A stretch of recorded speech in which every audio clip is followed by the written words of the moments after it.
25 ਤਰੀਕ ਤੋਂ ਜਦੋਂ 26 ਤਰੀਕ ਨੂੰ ਤੁਰੇ ਸੀਗੇ ਉੱਥੇ ਚਾਲੇ ਪਾਏ ਸੀ ਕਿਹੜੇ ਬੈਰੀਕੇਡ ਜਿਹੜੀਆਂ ਉਹ ਬਲਡੋਜ਼ਰਾਂ ਨਾਲ ਜਿਹੜੇ ਉਹ ਪੱਥਰ ਰੱਖੇ ਗਏ ਸੀ ਤੇ ਲੋਕਾਂ ਨੇ ਚੱਕ ਉਹ ਆਹ ਮੁਹਾਰੇ ਜਿੱਦਾਂ ਪ੍ਰਮਾਤਮਾ ਉੱਥੇ ਕਲਾ ਵਰਤਾਈ ਆਹ ਮੁਹਾਰੇ ਚੱਕ ਜਿਹੜੇ ਉਹ ਪੱਥਰ ਪਰੇ ਕੀਤੇ।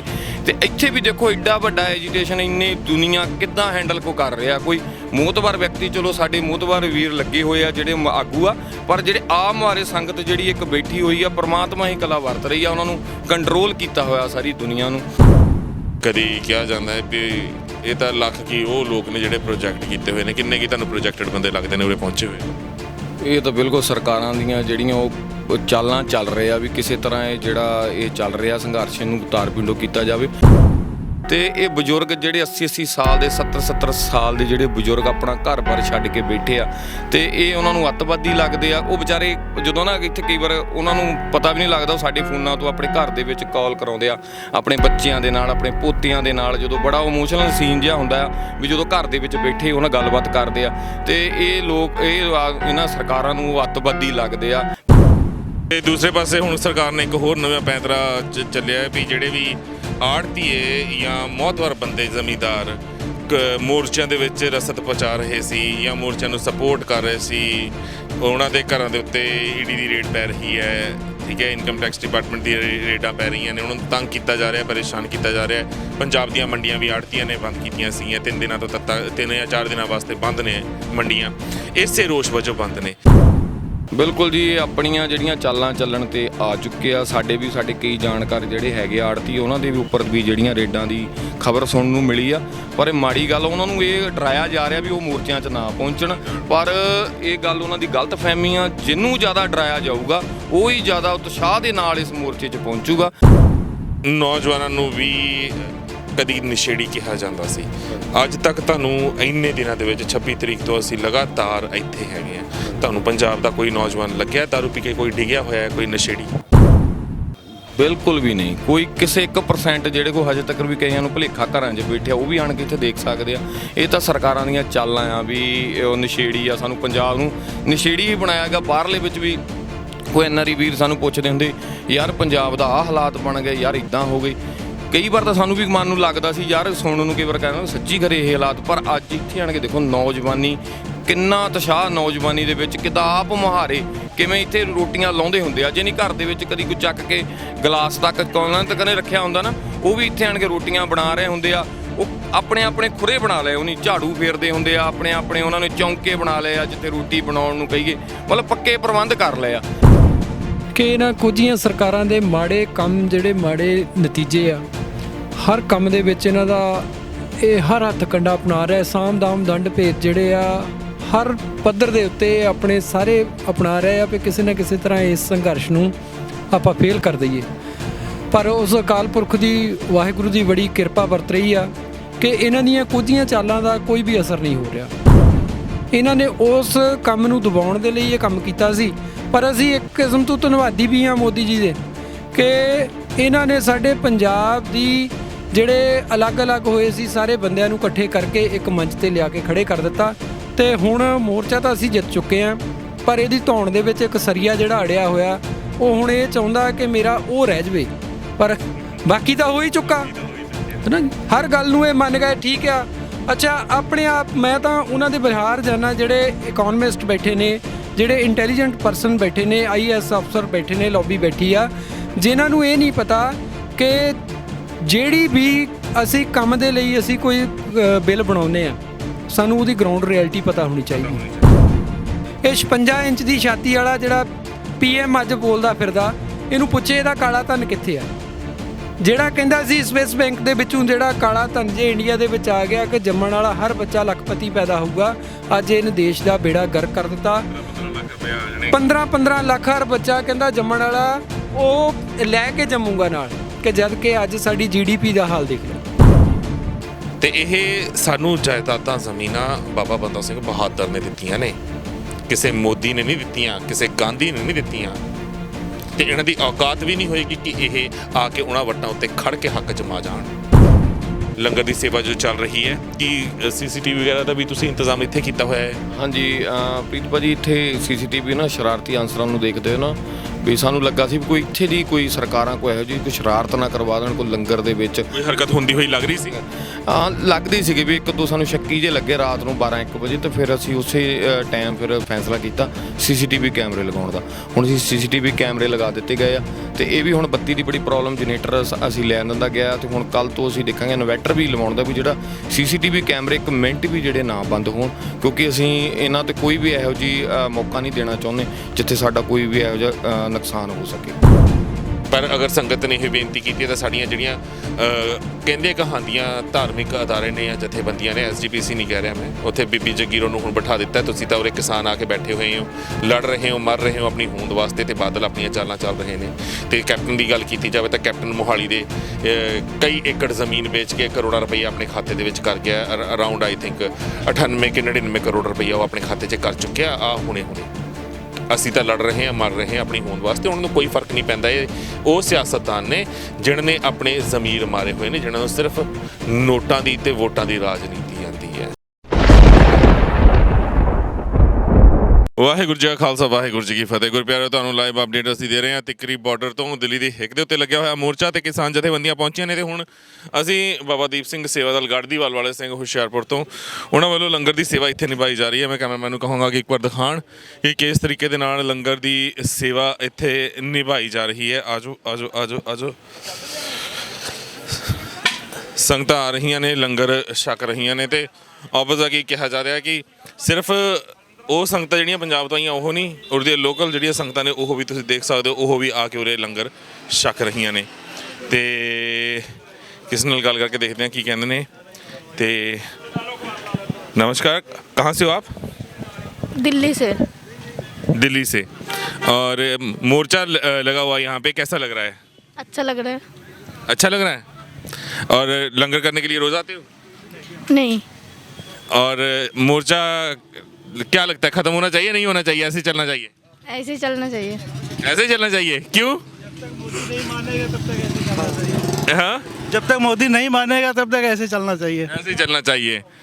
हम भी किसान का लड़का है। ਮਤਲਬ ਇਹ ਧੀਆਂ ਨੇ ਸਾਡੀਆਂ ਜਿਹੜੀਆਂ ਕਹਿੰਦੀਆਂ ਨੇ ਕਿ ਮੋਰਚਾ ਐਵੇਂ ਹੀ ਚੱਲਣਾ ਚਾਹੀਦਾ, ਮੋਰਚਾ ਨਹੀਂ ਬੰਦ ਹੋਣਾ ਚਾਹੀਦਾ। ਤੇ ਆ ਵੀਰ ਦਿੱਲੀ ਤੋਂ ਹੀ ਨੇ, ਦਿੱਲੀ ਤੋਂ ਪਰਿਵਾਰ ਨੇ। ਮੈਂ ਉਹੀ ਕਿਹਾ ਸੀਗਾ ਵੀ ਇਹ ਅਜਿਹਾ ਮਤਲਬ ਪੰਜਾਬੀਆਂ ਦਾ ਸੁਭਾਅ ਅੱਜ ਤੱਕ ਹਰਿਆਣੇ ਵਾਲੇ ਨੇ ਜਾਂ ਦਿੱਲੀ ਵਾਲਿਆਂ ਨੇ ਦੇਖਿਆ ਨਹੀਂ ਸੀ, ਜਿਹੜੇ ਆਪ ਕਹਿੰਦੇ ਨੇ ਵੀ ਇਹ ਮੋਰਚਾ ਕਦੀ ਖਤਮ ਨਹੀਂ ਹੋਣਾ ਚਾਹੀਦਾ। ਜਿਹਦੀ ਲਾਈਵ ਐਗਜ਼ਾਮਪਲ ਤੁਸੀਂ ਇੱਕ ਵਾਰ ਮੁੜ ਕੇ ਦੇਖ ਲਈਏ, ਜਿਹੜੇ ਕਹਿ ਰਹੇ ਨੇ ਵੀ ਹੁਣ ਦੇਖਦੇ ਹਾਂ ਕਿ ਮਨਜੋਤ ਵੀਰ ਕਿੱਧਰਲੇ ਪਾਸੇ ਗਿਆ ਆ, ਤੇ ਇੱਧਰ ਜਨਰੇਟਰ ਵੀ ਫਿੱਟ ਹੋ ਰਿਹਾ। ਮੈਂ ਤੁਹਾਨੂੰ ਦੱਸਦਾ ਕਿ ਉਰੇ ਵੀ CCTV ਕੈਮਰਾਜ਼ ਵਗੈਰਾ ਸਭ ਕੁਝ ਫਿੱਟ ਕਰਵਾ ਦਿੱਤੇ ਗਏ ਨੇ, ਕਿਉਂਕਿ ਰਸਦ ਬਹੁਤ ਪਹੁੰਚਿਆ ਹੋਇਆ ਸਮਾਨ। ਮਸ਼ੀਨਾਂ ਲੱਗੀਆਂ ਹੋਈਆਂ ਨੇ, ਪਿੱਛੇ ਰੋਟੀ ਬਣਾਉਣ ਵਾਲੀ ਮਸ਼ੀਨ ਵੀ ਲੱਗੀ ਹੋਈ ਹੈ। ਤੇ ਇੱਧਰ ਸਿੰਘ ਸੇਵਾ ਕਰ ਰਹੇ ਨੇ। ਆਈ ਥਿੰਕ ਜਨਰੇਟਰ ਫਿੱਟ ਕੀਤਾ ਜਾ ਰਿਹਾ ਹੈ। ਤੇ ਮਨਜੋਤ ਕਿਹੜੇ ਪਾਸੇ? ਉਧਰ ਨੇ। ਆ ਜਾਓ ਆ ਜਾਓ ਆ ਜਾਓ, ਧਿਆਨ ਨਾਲ, ਥੱਲੇ ਸਲਿੱਪ ਨਾ ਹੋ ਜਿਓ।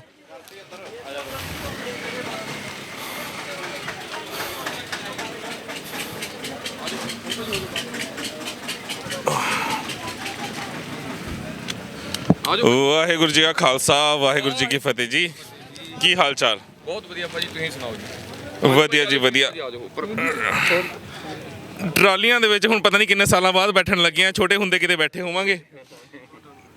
ਬਿਠਾਤਾ ਜੀ ਮੋਦੀ ਨੇ ਬਿਠਾਤਾ, ਪਰ ਨਹੀਂ ਵਧੀਆ, ਬੱਚਿਆਂ ਨੂੰ ਇਤਿਹਾਸ ਸਾਨੂੰ ਯਾਦ ਆ ਗਿਆ। ਬਿਲਕੁਲ ਬਿਲਕੁਲ। ਤੇ ਆ ਹੁਣੇ ਵੀ ਇੱਕ ਨੌਜਵਾਨ ਦੇ ਨਾਲ ਗੱਲ ਕਰ ਰਿਹਾ ਸੀ, ਉੱਧਰ ਬੈਠੇ ਹੋਇਆ, ਤੇ ਉਹ ਨੌਜਵਾਨ ਇਹੀ ਕਹਿ ਰਿਹਾ ਸੀ, ਕਹਿੰਦਾ ਵੀ ਸਾਨੂੰ ਤਾਂ ਪਤਾ ਨਹੀਂ ਸੀ ਅਸੀਂ ਵਾਰਸ ਕਹਿਣਾ ਦੇ ਆ।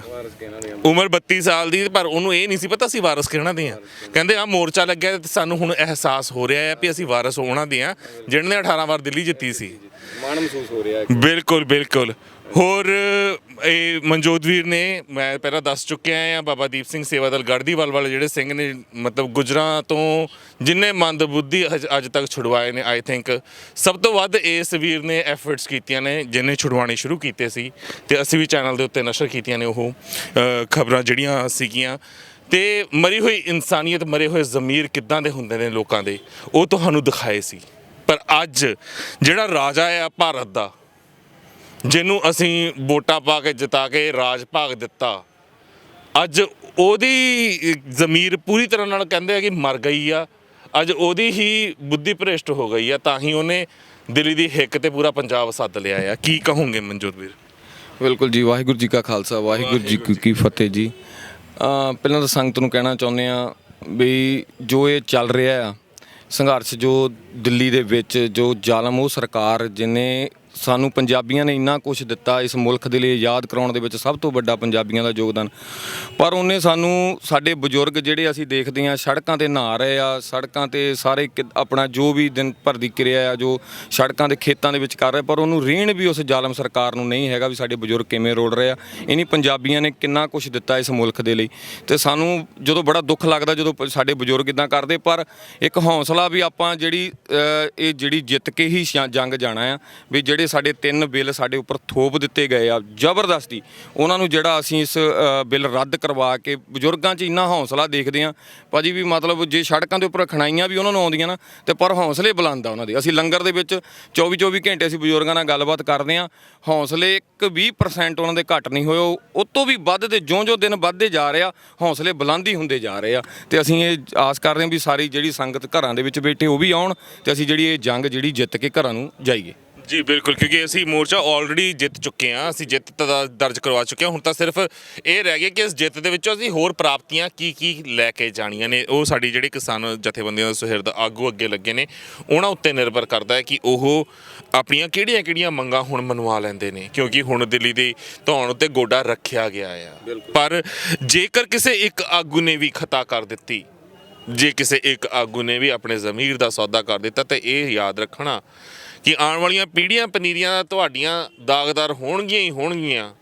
ਉਸ ਪਰਮਾਤਮਾ ਨੇ ਵੀ ਨਹੀਂ ਬਖਸ਼ਣਾ, ਕਿਉਂਕਿ ਇਹ ਉਸ ਪਰਮਾਤਮਾ ਵੱਲੋਂ ਕਲਾ ਵਰਤਾਈ ਜਾ ਰਹੀ ਹੈ। ਤੇ ਜਿਸ ਨੇ ਇਸ ਵਰਤਦੀ ਹੋਈ ਕਲਾ ਦੇ ਵਿੱਚ ਗੱਦਾਰੀ ਕੀਤੀ, ਪੰਜਾਬ ਨੂੰ, ਪੰਜਾਬੀ ਨੂੰ, ਪੰਜਾਬੀਅਤ ਨੂੰ ਧੋਖਾ ਦਿੱਤਾ, ਤਾਂ ਫਿਰ ਅਜਿਹਾ ਧੋਖੇਬਾਜ਼ ਬੇਨਕਾਬ ਹੋਊਗਾ। ਤਾਂ ਹੀ ਜਿਹੜੀਆਂ ਕਿਸਾਨ ਜਥੇਬੰਦੀਆਂ ਹਮੇਸ਼ਾ ਨਜ਼ਰ ਆਉਂਦੀਆਂ ਸੀ ਕਿਸੇ ਨਾ ਕਿਸੇ ਧੜੇ ਦੇ ਨਾਲ, ਕਿਸੇ ਨਾ ਕਿਸੇ ਰਾਜਨੀਤਿਕ ਪਾਰਟੀ ਦੇ ਨਾਲ, ਅੱਜ ਉਹੀ ਕਿਸਾਨ ਜਥੇਬੰਦੀਆਂ ਆਪ ਕਹਿੰਦੀਆਂ ਨੇ ਅਸੀਂ ਕਿਸੇ ਸਿਆਸੀ ਆਗੂ ਨੂੰ ਇੱਥੇ ਖੜਨ ਨਹੀਂ ਦੇਣਾ। ਆਪਣਾ ਝੰਡਾ, ਆਪਣਾ ਏਜੰਡਾ ਤੇ ਆਪਣਾ ਡੰਡਾ ਜੇ ਪਿੱਛੇ ਰੱਖ ਕੇ ਆਓਗੇ ਤਾਂ ਅਸੀਂ ਤੁਹਾਨੂੰ ਬੋਲਣ ਦੇਣਾ ਆ, ਅਦਰਵਾਈਜ਼ ਨਹੀਂ ਬੋਲਣ ਦੇਣਾ। ਸਾਨੂੰ ਫੈਸਲਾ ਸਰਕਾਰ ਤੋਂ ਇੱਕ ਚਾਹੀਦਾ, ਯੈਸ ਔਰ ਨੋ ਦੇ ਵਿੱਚ। ਹੁਣ ਇਹ ਅਗਰ ਕਲਾ ਨਹੀਂ ਵਰਤ ਰਹੀ ਪਰਮਾਤਮਾ ਦੀ ਤਾਂ ਕੀ ਵਰਤ ਰਹੀ ਹੈ? ਕਿਉਂਕਿ ਉਹ ਕਿਸਾਨ ਜਥੇਬੰਦੀਆਂ ਜਿਹਨਾਂ ਨੇ 50 ਸਾਲਾਂ ਤੱਕ ਜੋ ਆਪਣੇ ਸਿਰਫ ਮੰਗਾਂ ਤੱਕ ਫਸੇ ਸੀ, ਅੱਜ ਹੱਕਾਂ ਤੇ ਆਏ ਆ, ਤੇ ਕਿਤੇ ਨਾ ਕਿਤੇ ਉਸ ਪਰਮਾਤਮਾ ਦੀ ਕਲਾ ਕਰਕੇ ਹੱਕਾਂ ਤੇ ਆਏ ਆ। ਪਰ ਫਿਰ ਵੀ ਇਸ ਮੋਰਚੇ ਨੂੰ ਜਿੱਦਾਂ ਤੁਸੀਂ ਦੇਖ ਰਹੇ ਹੋ, ਕਿਉਂਕਿ ਹੁਣ ਲੰਗਰ ਦੇ ਵਿੱਚ ਵੀ ਮੈਂ ਜਾ ਕੇ ਆਇਆ, ਪਰਿਵਾਰ ਇੱਕ ਬੈਠਿਆ ਸੀ, ਦਿੱਲੀ ਦੇ ਨੇ ਲੋਕਲ, ਲੰਗਰ ਕਰਨ ਵਾਸਤੇ ਆਏ ਆ। ਤੇ ਮੈਂ ਉਹਨਾਂ ਤੋਂ ਜਦੋਂ ਪੁੱਛਿਆ ਕਿ ਮੋਰਚਾ ਅਗਰ ਖਤਮ ਹੋ ਜਾਵੇ, ਸੰਗਤ ਵਾਪਸ ਚੱਲ ਜਾਵੇ, ਕਿੱਦਾਂ ਲੱਗੂਗਾ? ਕਹਿੰਦੇ ਨਾ, ਇਹ ਮੋਰਚਾ ਖਤਮ ਨਾ ਹੋਵੇ। ਤੇ ਤੁਸੀਂ ਵੀ ਸਾਰਾ ਦਿਨ ਸੰਗਤ ਦੇ ਰੂਬਰੂ ਹੁੰਦੇ ਹੋ, ਸੰਗਤ ਕੀ ਕਹਿੰਦੀ ਹੈ? ਕਿੰਨੀ ਕੀ ਸੰਗਤ ਆਪਣੀ ਹੈ ਜਿਹੜੀ ਆਉਂਦੀ ਹੈ, ਤੇ ਲੋਕਲ ਸੰਗਤ ਕਿੰਨੀ ਕੀ ਆਉਂਦੀ? ਬਿਲਕੁਲ ਜੀ, ਲੋਕਲ ਸੰਗਤ ਦਾ ਬਹਾਦਰਗੜ੍ਹ ਏਰੀਆ ਪੈਂਦਾ, ਟਿਕਰੀ ਬਾਰਡਰ ਜਿਹੜਾ ਗਾਂ ਅਸੀਂ ਜਿਹੜਾ ਉੱਥੇ ਸਟੇਜ ਸਾਡੀ ਲੱਗੀ ਹੋਈ, ਇੱਥੇ ਦੇ ਸਾਰੇ ਹੀ ਲੋਕ ਸਾਡੇ ਨਾਲ ਆਪਾਂ ਗੱਲਬਾਤ ਕਰਦੇ ਹਾਂ, ਬਾਜ਼ਾਰਾਂ ਨੂੰ ਵੀ ਜਾਂਦੇ, ਦੁਕਾਨਾਂ ਵਾਲੇ, ਉਹਨਾਂ ਦਾ ਇੰਨਾ ਸਾਡੇ ਨਾਲ ਸਹਿਯੋਗ ਦਿੰਦੇ ਆ ਨਾ। ਉਹ ਅਸੀਂ ਜਿਹੜਾ ਉਹਨਾਂ ਦਾ ਹੀ ਹੌਸਲਾ ਜਿਹੜਾ ਜਿੱਤ ਚੁੱਕੇ ਹਾਂ, ਅਸੀਂ ਉਹਨਾਂ ਦਾ ਜਿਹੜਾ ਪਿਆਰ ਅਸੀਂ ਪਾਉਂਦੇ ਹਾਂ। ਜੰਗ ਤਾਂ ਅਸੀਂ ਤੁਸੀਂ ਜਿੱਦਾਂ ਗੱਲ ਕੀਤੀ ਜਿੱਤ ਹੀ ਚੁੱਕੇ ਹਾਂ, ਪਰ ਉਹਨਾਂ ਨੂੰ ਵੀ ਦੁੱਖ ਲੱਗਦਾ, ਕਹਿੰਦੇ ਯਾਰ ਤੁਸੀਂ ਸਾਡੇ ਕੋਲ ਕੋਈ ਪ੍ਰੋਬਲਮ ਲੈ ਕੇ ਆਉਂਦੇ, ਸਾਡੇ ਕੋਲ ਹੱਲ ਨਹੀਂ ਨਾ ਹੁੰਦਾ, ਤੇ ਸਾਨੂੰ ਬੜਾ ਦੁੱਖ ਲੱਗਦਾ ਆ। ਤੇ ਸਾਡੇ ਕੋਲ ਟੋਇਲਟ ਦੀ ਬੜੀ ਪ੍ਰੋਬਲਮ ਸੀਗੀ, ਤੇ ਉਹ ਨਾ ਅਸੀਂ ਗਟਰ ਪੱਟਣ ਲਈ ਉਸ ਇੱਕ ਇੱਥੋਂ ਦੁਕਾਨ ਵਾਲਾ ਵੀਰ ਆ, ਉਹ ਸਾਡੇ ਨਾਲ ਸਵੇਰ ਤੋਂ ਹੀ ਘੁੰਮ ਰਿਹਾ, ਨਾਲ ਸਾਡੇ ਨਾਲ ਗਿਆ, ਕਲੀ ਦੁਕਾਨ ਤੇ ਗਿਆ। ਉਹ ਕਹਿੰਦਾ ਯਾਰ ਤੁਸੀਂ ਸਾਡੇ ਘਰ 'ਚ ਆਏ ਹੋ, ਅਸੀਂ ਜੇ ਤੁਹਾਡੇ ਨਾਲ ਬੈਠ ਨਹੀਂ ਨਾ ਸਕਦੇ, ਜਿਹੜੀਆਂ ਤੁਹਾਡੀਆਂ ਮੁਸ਼ਕਲਾਂ ਉਹ ਅਸੀਂ ਹੱਲ ਪੂਰੀ ਯਤਨ ਕਰਾਂਗੇ ਵੀ ਤੁਹਾਡੀ ਕਰਵਾਉਣ ਦੇ ਨਾਲ। ਸਾਰੇ ਲੋਕ ਸਾਡੇ ਨਾਲ ਆ, ਇੱਥੇ ਸਾਡੇ ਲੰਗਰ 'ਚ ਵੀ ਆਉਂਦੇ ਆ, ਲੰਗਰ ਪ੍ਰਸ਼ਾਦਾ ਛਕਦੇ ਆ, ਇੱਕ ਪਿਆਰ ਵਾਂਗੂ ਇੱਕ ਬਣ ਚੁੱਕਾ ਹੈ, ਉਹਨਾਂ ਦਾ ਪਿਆਰ ਵਾਂਗੂ ਹੋ ਚੁੱਕਾ ਆ। ਬਾਕੀ ਜਿਹੜੀ ਪਰਮਾਤਮਾ ਦੀ ਕਲਾ ਉਹ ਵਰਤ ਰਹੀ ਆ, ਜਿਹੜੇ ਕਹਿੰਦੇ ਪਰਮਾਤਮਾ ਤੇ ਬੜੀਆਂ ਉਂਗਲੀਆਂ ਚੱਕਦੇ ਸੀ। 25 ਤਰੀਕ ਤੋਂ ਜਦੋਂ 26 ਤਰੀਕ ਨੂੰ ਤੁਰੇ ਸੀਗੇ, ਉੱਥੋਂ ਚਾਲੇ ਪਾਏ ਸੀ, ਕਿਹੜੇ ਬੈਰੀਕੇਡ ਜਿਹੜੀਆਂ ਉਹ ਬਲਡੋਜ਼ਰਾਂ ਨਾਲ ਜਿਹੜੇ ਉਹ ਪੱਥਰ ਰੱਖੇ ਗਏ ਸੀ, ਤੇ ਲੋਕਾਂ ਨੇ ਚੱਕ ਉਹ ਆਹ ਮੁਹਾਰੇ ਜਿੱਦਾਂ ਪਰਮਾਤਮਾ ਉੱਥੇ ਕਲਾ ਵਰਤਾਈ, ਆਹ ਮੁਹਾਰੇ ਚੱਕ ਜਿਹੜੇ ਉਹ ਪੱਥਰ ਪਰੇ ਕੀਤੇ। ਤੇ ਇੱਥੇ ਵੀ ਦੇਖੋ ਐਡਾ ਵੱਡਾ ਐਜੀਟੇਸ਼ਨ, ਇੰਨੀ ਦੁਨੀਆ ਕਿੱਦਾਂ ਹੈਂਡਲ ਕਰ ਰਿਹਾ। ਕੋਈ ਮੋਹਤਵਾਰ ਵਿਅਕਤੀ, ਚਲੋ ਸਾਡੇ ਮੋਹਤਵਾਰ ਵੀਰ ਲੱਗੇ ਹੋਏ ਆ ਜਿਹੜੇ ਆਗੂ ਆ, ਪਰ ਜਿਹੜੇ ਆਹ ਮੁਹਾਰੇ ਸੰਗਤ ਜਿਹੜੀ ਇੱਕ ਬੈਠੀ ਹੋਈ ਆ, ਪਰਮਾਤਮਾ ਹੀ ਕਲਾ ਵਰਤ ਰਹੀ ਆ, ਉਹਨਾਂ ਨੂੰ ਕੰਟਰੋਲ ਕੀਤਾ ਹੋਇਆ ਸਾਰੀ ਦੁਨੀਆ ਨੂੰ। ਤੇ ਇਹ ਕਹਿੰਦੇ ਆ ਵੀ ਆਸ ਕਰਦੇ ਆ ਵੀ ਜਲਦੀ ਜਿਹੜਾ ਅਸੀਂ ਜਿੱਤ ਕੇ ਜਿਹੜੀ ਘਰ ਪ੍ਰਾਪਤੀ ਕਰੀਏ, ਕਿਉਂਕਿ ਪੂਰੇ ਦੇ ਪੂਰੇ ਜਿੰਨੇ ਵੀ ਦਿੱਲੀ ਨੂੰ ਚਾਰੋਂ ਪਾਸੇ ਜਿੰਨੇ ਵੀ ਬਾਰਡਰ ਲੱਗਦੇ ਨੇ, ਲੱਖਾਂ ਟਰਾਲੀਆਂ, ਟਰੱਕ, ਗੱਡੀਆਂ ਉਹਨਾਂ ਤੇ ਲੱਗੀਆਂ ਹੋਣਗੀਆਂ, ਪਰ ਕਿਤੇ ਵੀ ਟ੍ਰੈਫਿਕ ਦੀ ਪ੍ਰੋਬਲਮ ਨਹੀਂ ਹੈਗੀ। ਐਂਬੂਲੈਂਸਿਸ ਆ ਜਾ ਰਹੀਆਂ ਨੇ, ਐਮਰਜੈਂਸੀ ਸਰਵਿਸਿਜ਼ ਆ ਜਾ ਰਹੀਆਂ ਨੇ। ਜੇਕਰ ਤੁਸੀਂ ਵੀ ਗੱਡੀ ਇੱਕ ਪਾਸੇ ਤੋਂ ਦੂਸਰੇ ਪਾਸੇ ਲੈ ਕੇ ਜਾਣੀ ਹੈ ਤਾਂ ਜ਼ਰੂਰ ਆਏਗੀ, ਪਰ ਹਾਂ ਅਗਰ ਹੁੜਦੰਗ ਮਚਾਉਣਾ ਹੈ ਤਾਂ ਫਿਰ ਤੁਹਾਡੀ ਜੁੱਤੀ ਪਰੇਡ ਵੀ ਹੋਣੀ ਹੈ, ਕਿਉਂਕਿ ਸਿੰਘਾਂ ਦੀਆਂ ਡਿਊਟੀਆਂ ਵਿੱਚ ਲੱਗੀਆਂ ਹੋਈਆਂ ਨੇ। ਤੇ ਇਹ ਸਭਾ ਦਾ ਸਮਾਂ ਚੱਲ ਰਿਹਾ ਤੇ ਪਹਿਲਾਂ ਵੀ ਮੈਂ ਇਹ ਬੇਨਤੀਆਂ ਕੀਤੀਆਂ ਨੇ ਨੌਜਵਾਨਾਂ ਨੂੰ, ਆਪਣਿਆਂ ਨੂੰ, ਕਿਉਂਕਿ ਕਈ ਨੌਜਵਾਨ ਅਜਿਹੇ ਹੈ ਨੇ ਜਿਹੜੇ ਟਰੈਕਟਰਾਂ ਟਰਾਲੀਆਂ ਦੇ ਉੱਤੇ ਉੱਚੀ ਉੱਚੀ ਗਾਣੇ ਲਾ ਕੇ ਲੰਘਦੇ ਨੇ, ਭੰਗੜੇ ਪਾ ਕੇ ਲੰਘਦੇ ਨੇ, ਪਰ ਸਾਡੇ ਬਜ਼ੁਰਗਾਂ ਨੂੰ ਦਰਦ ਹੁੰਦਾ, ਸਾਨੂੰ ਦਰਦ ਹੁੰਦਾ ਹੈ। ਇਹ ਉਹ ਸਮਾਂ ਚੱਲ ਰਿਹਾ ਜਦ ਛੋਟੇ ਛੋਟੇ ਸਾਹਿਬਜ਼ਾਦੇ ਨੀਹਾਂ 'ਚ ਚਿਣੇ ਗਏ ਸੀ। ਮਾਤਾ ਗੁਜਰ ਕੌਰ ਨੇ ਆਪਣੇ ਸਵਾਸ ਤਿਆਗੇ ਸੀ, ਵੱਡੇ ਸਾਹਿਬਜ਼ਾਦਿਆਂ ਦੀ ਸ਼ਹਾਦਤ ਹੋਈ। 2 ਦਿਨ ਹੋਏ ਨੇ ਅਜੇ ਗੁਰੂ ਤੇਗ ਬਹਾਦਰ ਜੀ ਦਾ ਸ਼ਹੀਦੀ ਪੁਰਬ ਨਿਕਲ ਕੇ ਗਿਆ ਹੈ। ਸਾਡੇ ਵਾਸਤੇ ਤਾਂ ਸ਼ਹਾਦਤਾਂ ਦਾ ਮਹੀਨਾ ਚੱਲ ਰਿਹਾ ਹੈ। ਸਤਿਕਾਰਯੋਗ ਨੇ ਈਸਾਈ ਵੀਰ, ਅਗਰ ਉਹਨਾਂ ਨੇ ਕ੍ਰਿਸਮਸ ਮਨਾਉਣੀ ਹੈ ਮਨਾਉਣ, ਪਰ ਘੱਟੋ ਘੱਟ ਸਾਡੇ ਪੰਜਾਬ ਦੇ ਆਪਣੇ ਜਿਹੜੇ ਪੁੱਤ ਉਰੇ ਪਹੁੰਚੇ ਆ ਉਹ ਅਜਿਹਾ ਨਾ ਕਰਨ। ਹੁਣ ਪਿੱਛੇ ਵੀ ਵੀਰ ਨੇ ਇਹੀ ਗੱਲ ਕਹੀ ਸੀ ਕਿ ਗਾਣੇ ਵਜਾ ਕੇ ਅੱਧੀ ਰਾਤ ਨੂੰ ਨਾ ਲੰਘਿਆ ਕਰੋ। ਬਜ਼ੁਰਗਾਂ ਦੀ ਵੀ ਤੁਸੀਂ ਨੀਂਦ ਖਰਾਬ ਕਰਦੇ ਹੋ ਤੇ ਕਿਤੇ ਨਾ ਕਿਤੇ ਜਿਨ੍ਹਾਂ ਦੇ ਸ਼ਹਾਦਤਾਂ ਇਸ ਕੌਮ ਵਾਸਤੇ ਦਿੱਤੀਆਂ ਉਹਨਾਂ ਦੀਆਂ ਸ਼ਹਾਦਤਾਂ ਨੂੰ ਵੀ ਤੁਸੀਂ ਤਿਰਸਕਾਰ ਕਰਦੇ ਹੋ। ਇਸ ਮੋਰਚੇ ਨੂੰ ਤਾਰੋ ਪੀੜ ਕਰਨ ਵਾਸਤੇ ਸਰਕਾਰਾਂ ਵੱਲੋਂ ਹਰ ਤਰ੍ਹਾਂ ਦੀ ਕੋਸ਼ਿਸ਼ ਕੀਤੀ ਜਾ ਰਹੀ ਹੈ। ਕਿਹਾ ਕਦੀ ਅੱਤਵਾਦੀ, ਕਦੀ ਵੱਖਵਾਦੀ, ਕਦੀ ਕਿਹਾ ਜਾਂਦਾ ਹੈ ਵੀ ਇਹ ਤਾਂ ਲੱਖ ਕੀ ਉਹ ਲੋਕ ਨੇ ਜਿਹੜੇ ਪ੍ਰੋਜੈਕਟ ਕੀਤੇ ਹੋਏ ਨੇ। ਕਿੰਨੇ ਕੀ ਤੁਹਾਨੂੰ ਪ੍ਰੋਜੈਕਟਡ ਬੰਦੇ ਲੱਗਦੇ ਨੇ ਉਰੇ ਪਹੁੰਚੇ ਹੋਏ? ਇਹ ਤਾਂ ਬਿਲਕੁਲ ਸਰਕਾਰਾਂ ਦੀਆਂ ਜਿਹੜੀਆਂ ਉਹ ਚਾਲਾਂ ਚੱਲ ਰਹੇ ਆ ਵੀ ਕਿਸੇ ਤਰ੍ਹਾਂ ਇਹ ਜਿਹੜਾ ਇਹ ਚੱਲ ਰਿਹਾ ਸੰਘਰਸ਼ ਨੂੰ ਤਾਰਪਿੰਡੋ ਕੀਤਾ ਜਾਵੇ। ਪਰ ਉਹਨਾਂ ਨੂੰ ਦੱਸਣਾ ਚਾਹੁੰਦੇ ਆ ਅਸੀਂ, ਉਹ ਪਤਾ ਉਹਨਾਂ ਨੂੰ ਸਾਰਾ ਕੁਝ ਹੀ ਆ, ਦੱਸਣ ਦੀ ਉਹਨਾਂ ਨੂੰ ਲੋੜ ਨਹੀਂ, ਪਰ ਉਹ ਤਾਂ ਇੱਕ ਪੋਲੀਟਿਕਸ ਖੇਡ ਰਹੇ ਆ। ਤੇ ਇਹ ਬਜ਼ੁਰਗ ਜਿਹੜੇ 80 ਸਾਲ ਦੇ 70 ਸਾਲ ਦੇ ਜਿਹੜੇ ਬਜ਼ੁਰਗ ਆਪਣਾ ਘਰ-ਬਾਰ ਛੱਡ ਕੇ ਬੈਠੇ ਆ ਤੇ ਇਹ ਉਹਨਾਂ ਨੂੰ ਅੱਤਵਾਦੀ ਲੱਗਦੇ ਆ। ਉਹ ਵਿਚਾਰੇ ਜਦੋਂ ਨਾ ਇੱਥੇ ਕਈ ਵਾਰ ਉਹਨਾਂ ਨੂੰ ਪਤਾ ਵੀ ਨਹੀਂ ਲੱਗਦਾ, ਉਹ ਸਾਡੇ ਫੋਨਾਂ ਤੋਂ ਆਪਣੇ ਘਰ ਦੇ ਵਿੱਚ ਕਾਲ ਕਰਾਉਂਦੇ ਆ ਆਪਣੇ ਬੱਚਿਆਂ ਦੇ ਨਾਲ, ਆਪਣੇ ਪੋਤਿਆਂ ਦੇ ਨਾਲ, ਜਦੋਂ ਬੜਾ ਇਮੋਸ਼ਨਲ ਸੀਨ ਜਿਹਾ ਹੁੰਦਾ ਆ ਵੀ ਜਦੋਂ ਘਰ ਦੇ ਵਿੱਚ ਬੈਠੇ ਉਹਨਾਂ ਗੱਲਬਾਤ ਕਰਦੇ ਆ। ਤੇ ਇਹ ਲੋਕ ਇਹਨਾਂ ਸਰਕਾਰਾਂ ਨੂੰ ਉਹ ਅੱਤਵਾਦੀ ਲੱਗਦੇ ਆ ਵੀ ਆਪਣਾ ਘਰ-ਬਾਰ ਸਭ ਕੁਝ, ਕਣਕਾਂ ਪਿੱਛੇ ਪਾਣੀ ਲਾਉਣੇ ਵਾਲੇ ਆ, ਸਾਰਾ ਕੁਝ ਕਰਨੇ ਵਾਲੇ ਆ। ਪਰ ਇਹ ਲੋਕ ਫਿਰ ਵੀ ਇਹਨਾਂ ਨੂੰ ਉਹ ਅੱਤਵਾਦੀ ਲੱਗਦੇ ਆ। ਤਾਂ ਮਾੜੀ ਗੱਲ ਆ, ਇਹਨਾਂ ਦੀ ਸੋਚਣੀ ਜਿਹੜੀ ਉਹਨਾਂ ਦੀ ਆਪਣੀ ਸੋਚਣੀ ਆ। ਪਰ ਸਾਡੇ ਰੁਕ 'ਚ ਰੱਬ ਬੈਠੇ ਆ, ਸਾਰੇ ਬੜੇ ਭੋਲੇ ਭਾਲੇ ਸਾਡੇ ਬਜ਼ੁਰਗ ਆ, ਸਾਡੇ ਨਾਲ ਗੱਲਾਂ ਬਾਤਾਂ ਕਰਦੇ ਆ, ਕੋਈ ਚੀਜ਼ ਲੈਣ ਆਉਂਦੇ ਆ। ਪਰ ਇਹ ਲੋਕਾਂ ਨੂੰ ਸ਼ਰਮ ਚਾਹੀਦੀ ਹੈ ਇਹਨਾਂ ਨੂੰ ਵੀ ਮੈਂ ਇਹ ਕਿੱਦਾਂ ਕਹਿ ਰਹੇ ਆ, ਸ਼ਰਮ ਚਾਹੀਦੀ ਹੈ ਇਹਨੇ ਸ਼ਰਮ ਕਿਤੇ ਨਾ ਕਿਤੇ ਵੇਚ ਖਾਦੀ ਹੈ, ਕਿਉਂਕਿ ਅਗਰ ਸ਼ਰਮ ਇਹਨਾਂ ਨੂੰ ਹੁੰਦੀ ਤਾਂ ਕਿਤੇ ਨਾ ਕਿਤੇ ਇਹ ਹਰ ਚੀਜ਼ ਯਾਦ ਰੱਖਦੇ ਕਿ ਕਿਸ ਕੌਮ ਨਾਲ ਇਹ ਮੱਥਾ ਲਾ ਰਹੇ ਨੇ, ਜਿਸ ਨੇ ਹਮੇਸ਼ਾ ਸਰਬੱਤ ਦਾ ਭਲਾ ਮੰਗਿਆ, ਜਿਹੜੇ ਆਪਣੀ ਹਰ ਅਰਦਾਸ ਦੇ ਵਿੱਚ ਸਰਬੱਤ ਦਾ ਭਲਾ ਮੰਗਦੇ ਨੇ, ਆਪਣੀ ਤੋਂ ਪਹਿਲਾਂ ਦੂਜਿਆਂ ਦੀ ਭਲਾਈ ਮੰਗਦੇ ਨੇ। ਬਾਬੇ ਨਾਨਕ ਦੇ ਸ਼ੁਰੂ ਕੀਤੇ 20 ਰੁਪਇਆਂ ਦੇ ਲੰਗਰ ਅੱਜ ਸਾਰੀ ਦੁਨੀਆ ਵਿੱਚ ਵਰਤਾਏ ਜਾ ਰਹੇ ਨੇ। ਸਾਰੀ ਦੁਨੀਆ ਵਿੱਚ ਕੋਵਿਡ-19 ਦਾ ਇੰਨਾ ਗੰਦਾ ਦੌਰ ਚੱਲਿਆ ਤੇ ਵਿਦੇਸ਼ਾਂ ਤੱਕ ਦੇ ਵਿੱਚ ਸਿੱਖਾਂ ਨੂੰ ਇਹ ਕਿਹਾ ਗਿਆ, ਇਹ ਸੇਵਾ ਸਿੱਖਾਂ ਦੀ ਲਾਈ ਗਈ, ਗੁਰੂ ਘਰਾਂ ਦੀ ਲਾਈ ਗਈ ਵੀ ਜਿਹੜੇ ਇਲਾਕਿਆਂ ਦੇ ਵਿੱਚ ਅਗਰ ਲੰਗਰ ਨਹੀਂ ਪਹੁੰਚਦਾ ਤਾਂ ਸਿੱਖ ਗੁਰਦੁਆਰੇ ਜਿੰਨੇ ਵੀ ਹੈਗੇ ਨੇ ਵਿਦੇਸ਼ਾਂ ਦੇ ਵਿੱਚ ਉਹਨਾਂ ਨੂੰ ਇਹ ਕਿਹਾ ਗਿਆ ਕਿ ਤੁਸੀਂ ਇਹ ਲੰਗਰ ਦੀ ਸੇਵਾ ਲਓ। ਤੇ ਉਹ ਨਿਭਾਈ ਵੀ, ਖਾਲਸਾ ਏਡ ਨੇ ਬਹੁਤ ਵੱਡੇ ਪੱਧਰ ਦੇ ਉੱਤੇ ਨਿਭਾਈ। ਦਿੱਲੀ ਦੇ ਵਿੱਚ, ਪੰਜਾਬ ਦੇ ਵਿੱਚ, ਹਰਿਆਣਾ, ਹਿਮਾਚਲ, ਪੂਰੇ ਇੰਡੀਆ ਦੇ ਵਿੱਚ ਗੁਰੂ ਘਰ ਇੱਕ ਅਜਿਹਾ ਸਥਾਨ ਸੀ ਕੋਵਿਡ ਦੇ ਦੌਰ ਦੇ ਵਿੱਚ ਜਿੱਥੇ ਇੱਕ ਦਿਨ ਵੀ ਲੰਗਰ ਬੰਦ ਨਹੀਂ ਹੋਇਆ ਤੇ ਲੱਖਾਂ ਲੋਕ ਲੰਗਰ ਕਰਕੇ ਜਾਂਦੇ ਰਹੇ ਤੇ ਲੰਗਰ ਉੱਥੋਂ ਲੋਕਾਂ ਦੇ ਘਰ ਘਰ ਤੱਕ ਵੀ ਪਹੁੰਚਦਾ ਰਿਹਾ। ਕੀ ਇਹ ਸਰਕਾਰਾਂ ਉਹ ਕਰ ਲੈਣਗੀਆਂ? ਅੱਜ ਇਹ ਸਰਕਾਰਾਂ ਕਹਿੰਦੀਆਂ ਨੇ ਕਿ ਫੰਡਿੰਗ ਕਿੱਥੋਂ ਹੋ ਰਹੀ ਹੈ ਮੋਰਚਿਆਂ ਦੇ ਵਿੱਚ ਲੰਗਰ ਦੀ, ਫੰਡਿੰਗ ਕਿੱਥੋਂ ਹੋ ਰਹੀ ਹੈ ਇੰਨੇ ਵੱਡੇ ਪੱਧਰ ਦੇ ਉੱਤੇ ਜੋ ਮੋਰਚੇ ਲੱਗੇ ਹੋਏ ਨੇ ਉਹਨਾਂ ਨੂੰ ਸਾਂਭਣ ਦੀ ਫੰਡਿੰਗ ਕਿੱਥੋਂ ਹੋ ਰਹੀ ਹੈ, ਸਟੇਜਾਂ ਸਜਾਉਣ ਦੀ, ਮੀਡੀਆ ਕਵਰੇਜ ਕਰਵਾਉਣ ਦੀ। ਮੈਂ ਇਹ ਪੁੱਛਾਂਗਾ ਪਹਿਲਾਂ RSS ਤੋਂ, ਭਾਜਪਾ ਤੋਂ ਪੁੱਛੋ ਕਿ ਉਹਨਾਂ ਨੂੰ ਫੰਡਿੰਗ ਚਾਈਨਾ ਨੇ ਕਿੰਨੀ ਕੀ ਕੀਤੀ ਹੈ, ਪਾਕਿਸਤਾਨ ਨੇ ਕਿੰਨੀ ਕੀਤੀ ਹੈ, ਕਿੰਨੀਆਂ ਕੀ ਹਾਈਡ ਕੀਤੀਆਂ ਨੇ ਚੀਜ਼ਾਂ। ਜੇ ਉਹ ਜਵਾਬ ਦੇ ਦਿੰਦੇ ਨੇ ਤਾਂ ਅਸੀਂ ਤਾਂ ਜੱਗ ਜ਼ਾਹਿਰ ਹਾਂ। ਇਹ ਫੰਡਿੰਗ ਬਾਬਾ ਨਾਨਕ ਕਰ ਰਿਹਾ ਹੈ। ਉਸ ਦੀ 20 ਰੁਪਏ ਦੀ ਫੰਡਿੰਗ ਸ਼ੁਰੂ ਹੋਈ ਸੀ 550 ਸਾਲ ਪਹਿਲਾਂ। ਉਹ 20 ਰੁਪਏ ਦੀ ਫੰਡਿੰਗ ਅੱਜ ਤੱਕ ਚੱਲ ਰਹੀ ਹੈ ਤੇ ਇਹ ਜਦੋਂ ਤੱਕ ਦੁਨੀਆ ਹੈ, ਰਹਿੰਦੀ ਦੁਨੀਆ ਤੱਕ ਇਹ ਫੰਡਿੰਗ ਇਸੇ ਤਰ੍ਹਾਂ ਰਹਿਣੀ ਹੈ। ਪਰ ਜਿਹੜੀਆਂ ਚੀਜ਼ਾਂ ਕਹੀਆਂ ਜਾਂਦੀਆਂ ਨੇ ਕਿ ਫੰਡਿੰਗ ਕਿੱਥੋਂ ਹੋ ਰਹੀ ਹੈ, ਤੁਸੀਂ ਇਸ ਦੇ ਉੱਤੇ ਕੀ ਜਵਾਬ ਦੇਣਾ ਚਾਹੋਗੇ? ਵੈਸੇ ਕਾਫੀ ਹੱਦ ਤੱਕ ਮੈਂ ਤਾਂ ਜਵਾਬ ਦੇ ਹੀ ਦਿੱਤਾ। ਤੁਹਾਨੂੰ ਪਤਾ ਹੈ ਮੈਂ ਬੋਲਣਾ ਜਦੋਂ ਹੁੰਦਾ ਹੈ ਤਾਂ ਮੇਰੇ ਮੂੰਹ ਜ਼ਹਿਨ 'ਚ ਜੋ ਆਉਂਦਾ ਹੈ ਮੈਂ ਕੰਪਲੀਟ ਕਰ ਦਿੰਦਾ। ਬਿਲਕੁਲ ਪ੍ਰੀਤ ਭਾਜੀ, ਤੁਹਾਡਾ ਜਿਹੜਾ ਚੈਨਲ ਗੁਰਬਾਣੀ ਖੰਡ ਆ ਬਿਲਕੁਲ ਇੱਕ ਸੱਚ ਦੇ ਆਧਾਰ ਦੀ ਗੱਲ ਕਰਦਾ ਹੈ, ਨਾ ਕੋਈ ਅੱਜ ਕੱਲ੍ਹ ਚੈਨਲ ਦੇਖਦੇ ਆ। ਤੁਹਾਡਾ ਬਹੁਤ ਬਹੁਤ ਧੰਨਵਾਦ। ਤੁਹਾਡੇ ਇੱਥੇ ਸਾਡੀ ਸੁਸਾਇਟੀ ਬਾਬਾ ਦੀਪ ਸਿੰਘ ਸੇਵਾ ਦਲ ਨੂੰ ਤੁਹਾਡਾ ਬਹੁਤ ਜ਼ਿਆਦਾ ਯੋਗਦਾਨ, ਸਹਿਯੋਗ ਵੀ ਆ ਪੂਰਾ। ਤੇ ਗੱਲ ਕਰਦੇ ਆ ਜਿਹੜੀ ਫੰਡਿੰਗ ਦੀ, ਅਸੀਂ ਤਾਂ ਇਸ ਪੂਰੇ ਭਾਰਤ ਨੂੰ, ਸਾਡੀ ਪੰਜਾਬੀ ਕੌਮ ਬੜੀ ਆ, ਜੇ ਸਭ ਕੁਝ ਕਰੋਨਾ ਦੇ ਵਿੱਚ ਕਿਵੇਂ ਅਸੀਂ ਸਾਰਿਆਂ ਨੂੰ ਖਿਲਾਇਆ, ਜੇ ਗੱਲ ਕਰੀਏ ਕੋਈ ਸਾਡੇ ਗੁਰਦੁਆਰਾ ਸਾਹਿਬ ਤੇ ਕੱਲਾ ਗੁਰਦੁਆਰਾ ਸਾਹਿਬ ਕਰੋਨਾ ਦੇ ਵਿੱਚ ਖੋਲ੍ਹ ਦਿੱਤਾ ਗਿਆ। ਸਾਡੀ ਪੰਜਾਬੀ ਕੌਮ ਜਿਹੜੀ ਆ ਪੂਰੇ ਵਰਲਡ ਦੇ ਵਿੱਚ ਵੀ ਜੇ ਕਹੀਏ ਵੀ ਸਾਰਿਆਂ ਨੂੰ ਖਿਲਾਉਂਦੀ ਆ ਤੇ ਖਿਲਾ ਵੀ ਸਕਦੀ ਆ। ਜੇ ਇਹਨੂੰ ਕਹੀਏ ਜੇ ਫੰਡਿੰਗ ਰੋਕ ਵੀ ਦੇਣਗੇ ਨਾ, ਸਾਡੇ ਪੰਜਾਬ ਦੇ ਘਰ ਘਰ ਦੇ ਵਿੱਚ ਇੱਦਾਂ ਕੋਲੇ ਜਿਹੜੇ 20 ਰੁਪਏ ਦੀ ਲੰਗਰ ਗੁਰੂ ਸਾਹਿਬ ਨੇ ਸਾਡੇ ਗੁਰੂ ਨਾਨਕ ਦੇਵ ਜੀ ਨੇ ਸ਼ੁਰੂ ਕੀਤਾ ਸੀ, ਅਸੀਂ ਤਾਂ ਇਕੱਲੇ ਨੂੰ ਖਿਲਾ ਸਕਦੇ ਹਾਂ। ਤੇ ਜੇ ਫੰਡਿੰਗ ਬਾਹਰੋਂ ਵੀ ਜੇ ਕਹਿੰਦੇ ਨਾ ਬਾਹਰੋਂ ਆਉਂਦੀ ਆ, ਬਾਹਰੋਂ ਵੀ ਰੋਕ ਦੇਣ, ਤਾਂ ਸਾਡੇ ਪੰਜਾਬ ਦੇ ਵਿੱਚ ਵੀ ਇੰਨੇ ਜੋਗੇ ਹੈਗੇ ਆ, ਕੱਲਾ ਘਰ ਜਿਹੜਾ ਅਸੀਂ ਇਹਨਾਂ ਨੂੰ ਖਿਲਾ ਸਕਦੇ ਹਾਂ। ਤਾਂ ਸਾਲਾਂ ਬੱਧੀ ਇਸ ਮੋਰਚੇ 'ਚ ਅਸੀਂ ਬੈਠ ਸਕਦੇ ਹਾਂ। ਬਿਲਕੁਲ। ਤੇ ਦੂਸਰੇ ਪਾਸੇ ਹੁਣ ਸਰਕਾਰ ਨੇ ਇੱਕ ਹੋਰ ਨਵਾਂ ਪੈਂਤਰਾ ਚੱਲਿਆ ਹੈ ਵੀ ਜਿਹੜੇ ਵੀ ਆੜਤੀਏ ਜਾਂ ਮੋਹਤਵਰ ਬੰਦੇ ਜ਼ਮੀਂਦਾਰ ਮੋਰਚਿਆਂ ਦੇ ਵਿੱਚ ਰਸਦ ਪਹੁੰਚਾ ਰਹੇ ਸੀ ਜਾਂ ਮੋਰਚਿਆਂ ਨੂੰ ਸਪੋਰਟ ਕਰ ਰਹੇ ਸੀ, ਉਹਨਾਂ ਦੇ ਘਰਾਂ ਦੇ ਉੱਤੇ ਈਡੀ ਦੀ ਰੇਡ ਪੈ ਰਹੀ ਹੈ, ਠੀਕ ਹੈ, ਇਨਕਮ ਟੈਕਸ ਡਿਪਾਰਟਮੈਂਟ ਦੀ ਰੇਡਾਂ ਪੈ ਰਹੀਆਂ ਨੇ, ਉਹਨਾਂ ਨੂੰ ਤੰਗ ਕੀਤਾ ਜਾ ਰਿਹਾ, ਪਰੇਸ਼ਾਨ ਕੀਤਾ ਜਾ ਰਿਹਾ। ਪੰਜਾਬ ਦੀਆਂ ਮੰਡੀਆਂ ਵੀ ਆੜਤੀਆਂ ਨੇ ਬੰਦ ਕੀਤੀਆਂ ਸੀਗੀਆਂ 3 ਦਿਨਾਂ ਤੋਂ, 3 ਜਾਂ 4 ਦਿਨਾਂ ਵਾਸਤੇ ਬੰਦ ਨੇ ਮੰਡੀਆਂ, ਇਸੇ ਰੋਸ਼ ਵਜੋਂ ਬੰਦ ਨੇ। ਉਸ ਬਾਰੇ ਕੀ ਕਹੋ? ਬਿਲਕੁਲ ਜੀ, ਆਪਣੀਆਂ ਜਿਹੜੀਆਂ ਚਾਲਾਂ ਚੱਲਣ ਤੇ ਆ ਚੁੱਕੇ ਆ। ਸਾਡੇ ਕਈ ਜਾਣਕਾਰ ਜਿਹੜੇ ਹੈਗੇ ਆੜਤੀ, ਉਹਨਾਂ ਦੇ ਵੀ ਉੱਪਰ ਵੀ ਜਿਹੜੀਆਂ ਰੇਡਾਂ ਦੀ ਖਬਰ ਸੁਣਨ ਨੂੰ ਮਿਲੀ ਆ। ਪਰ ਇਹ ਮਾੜੀ ਗੱਲ, ਉਹਨਾਂ ਨੂੰ ਇਹ ਡਰਾਇਆ ਜਾ ਰਿਹਾ ਵੀ ਉਹ ਮੋਰਚਿਆਂ 'ਚ ਨਾ ਪਹੁੰਚਣ। ਪਰ ਇਹ ਗੱਲ ਉਹਨਾਂ ਦੀ ਗਲਤ ਫਹਿਮੀ ਆ। ਜਿਹਨੂੰ ਜ਼ਿਆਦਾ ਡਰਾਇਆ ਜਾਊਗਾ ਉਹ ਹੀ ਜ਼ਿਆਦਾ ਉਤਸ਼ਾਹ ਦੇ ਨਾਲ ਇਸ ਮੋਰਚੇ 'ਚ ਪਹੁੰਚੂਗਾ। ਇਹ ਉਹਨਾਂ ਗਲਤ ਫਹਿਮੀ 'ਚ ਹੀ ਘੁੰਮ ਰਹੇ ਆ ਵੀ ਅਸੀਂ ਕਿਸੇ ਨੂੰ ਡਰਾ ਲਾਂਗੇ, ਦਬਾ ਲਾਂਗੇ ਤੇ ਉਹ ਘਰ ਬੈਠ ਜਾਣਗੇ। ਇਹ ਉਹਨਾਂ ਦੀ ਗਲਤ ਫਹਿਮੀ ਹੈ। ਤੇ ਉਰੇ ਨੌਜਵਾਨ ਜਿੰਨੇ ਪਹੁੰਚੇ ਨੇ, ਹੁਣ ਤੁਸੀਂ ਤਾਂ ਸਵੇਰ ਤੋਂ ਲੈ ਕੇ ਰਾਤ ਤੱਕ 24 ਘੰਟੇ ਇੱਥੇ ਸੇਵਾ ਕਰ ਰਹੇ ਹੋ, ਨੌਜਵਾਨ ਜਿਹੜੇ ਪਹੁੰਚਦੇ ਨੇ, ਹੁਣ ਨੌਜਵਾਨਾਂ ਨੂੰ ਵੀ ਕਦੀ ਨਸ਼ੇੜੀ ਕਿਹਾ ਜਾਂਦਾ ਸੀ। ਅੱਜ ਤੱਕ ਤੁਹਾਨੂੰ ਇੰਨੇ ਦਿਨਾਂ ਦੇ ਵਿੱਚ 26 ਤਰੀਕ ਤੋਂ ਅਸੀਂ ਲਗਾਤਾਰ ਇੱਥੇ ਹੈਗੇ ਆ, ਤੁਹਾਨੂੰ ਪੰਜਾਬ ਦਾ ਕੋਈ ਨੌਜਵਾਨ ਲੱਗਿਆ ਦਾਰੂ ਪੀ ਕੇ ਕੋਈ ਡਿੱਗਿਆ ਹੋਇਆ ਕੋਈ ਨਸ਼ੇੜੀ? ਬਿਲਕੁਲ ਵੀ ਨਹੀਂ। ਕੋਈ ਕਿਸੇ 1% ਜਿਹੜੇ ਕੋਲ ਹਜੇ ਤੱਕ ਵੀ ਕਈਆਂ ਨੂੰ ਭੁਲੇਖਾ ਘਰਾਂ 'ਚ ਬੈਠਿਆ, ਉਹ ਵੀ ਆਣ ਕੇ ਇੱਥੇ ਦੇਖ ਸਕਦੇ ਆ।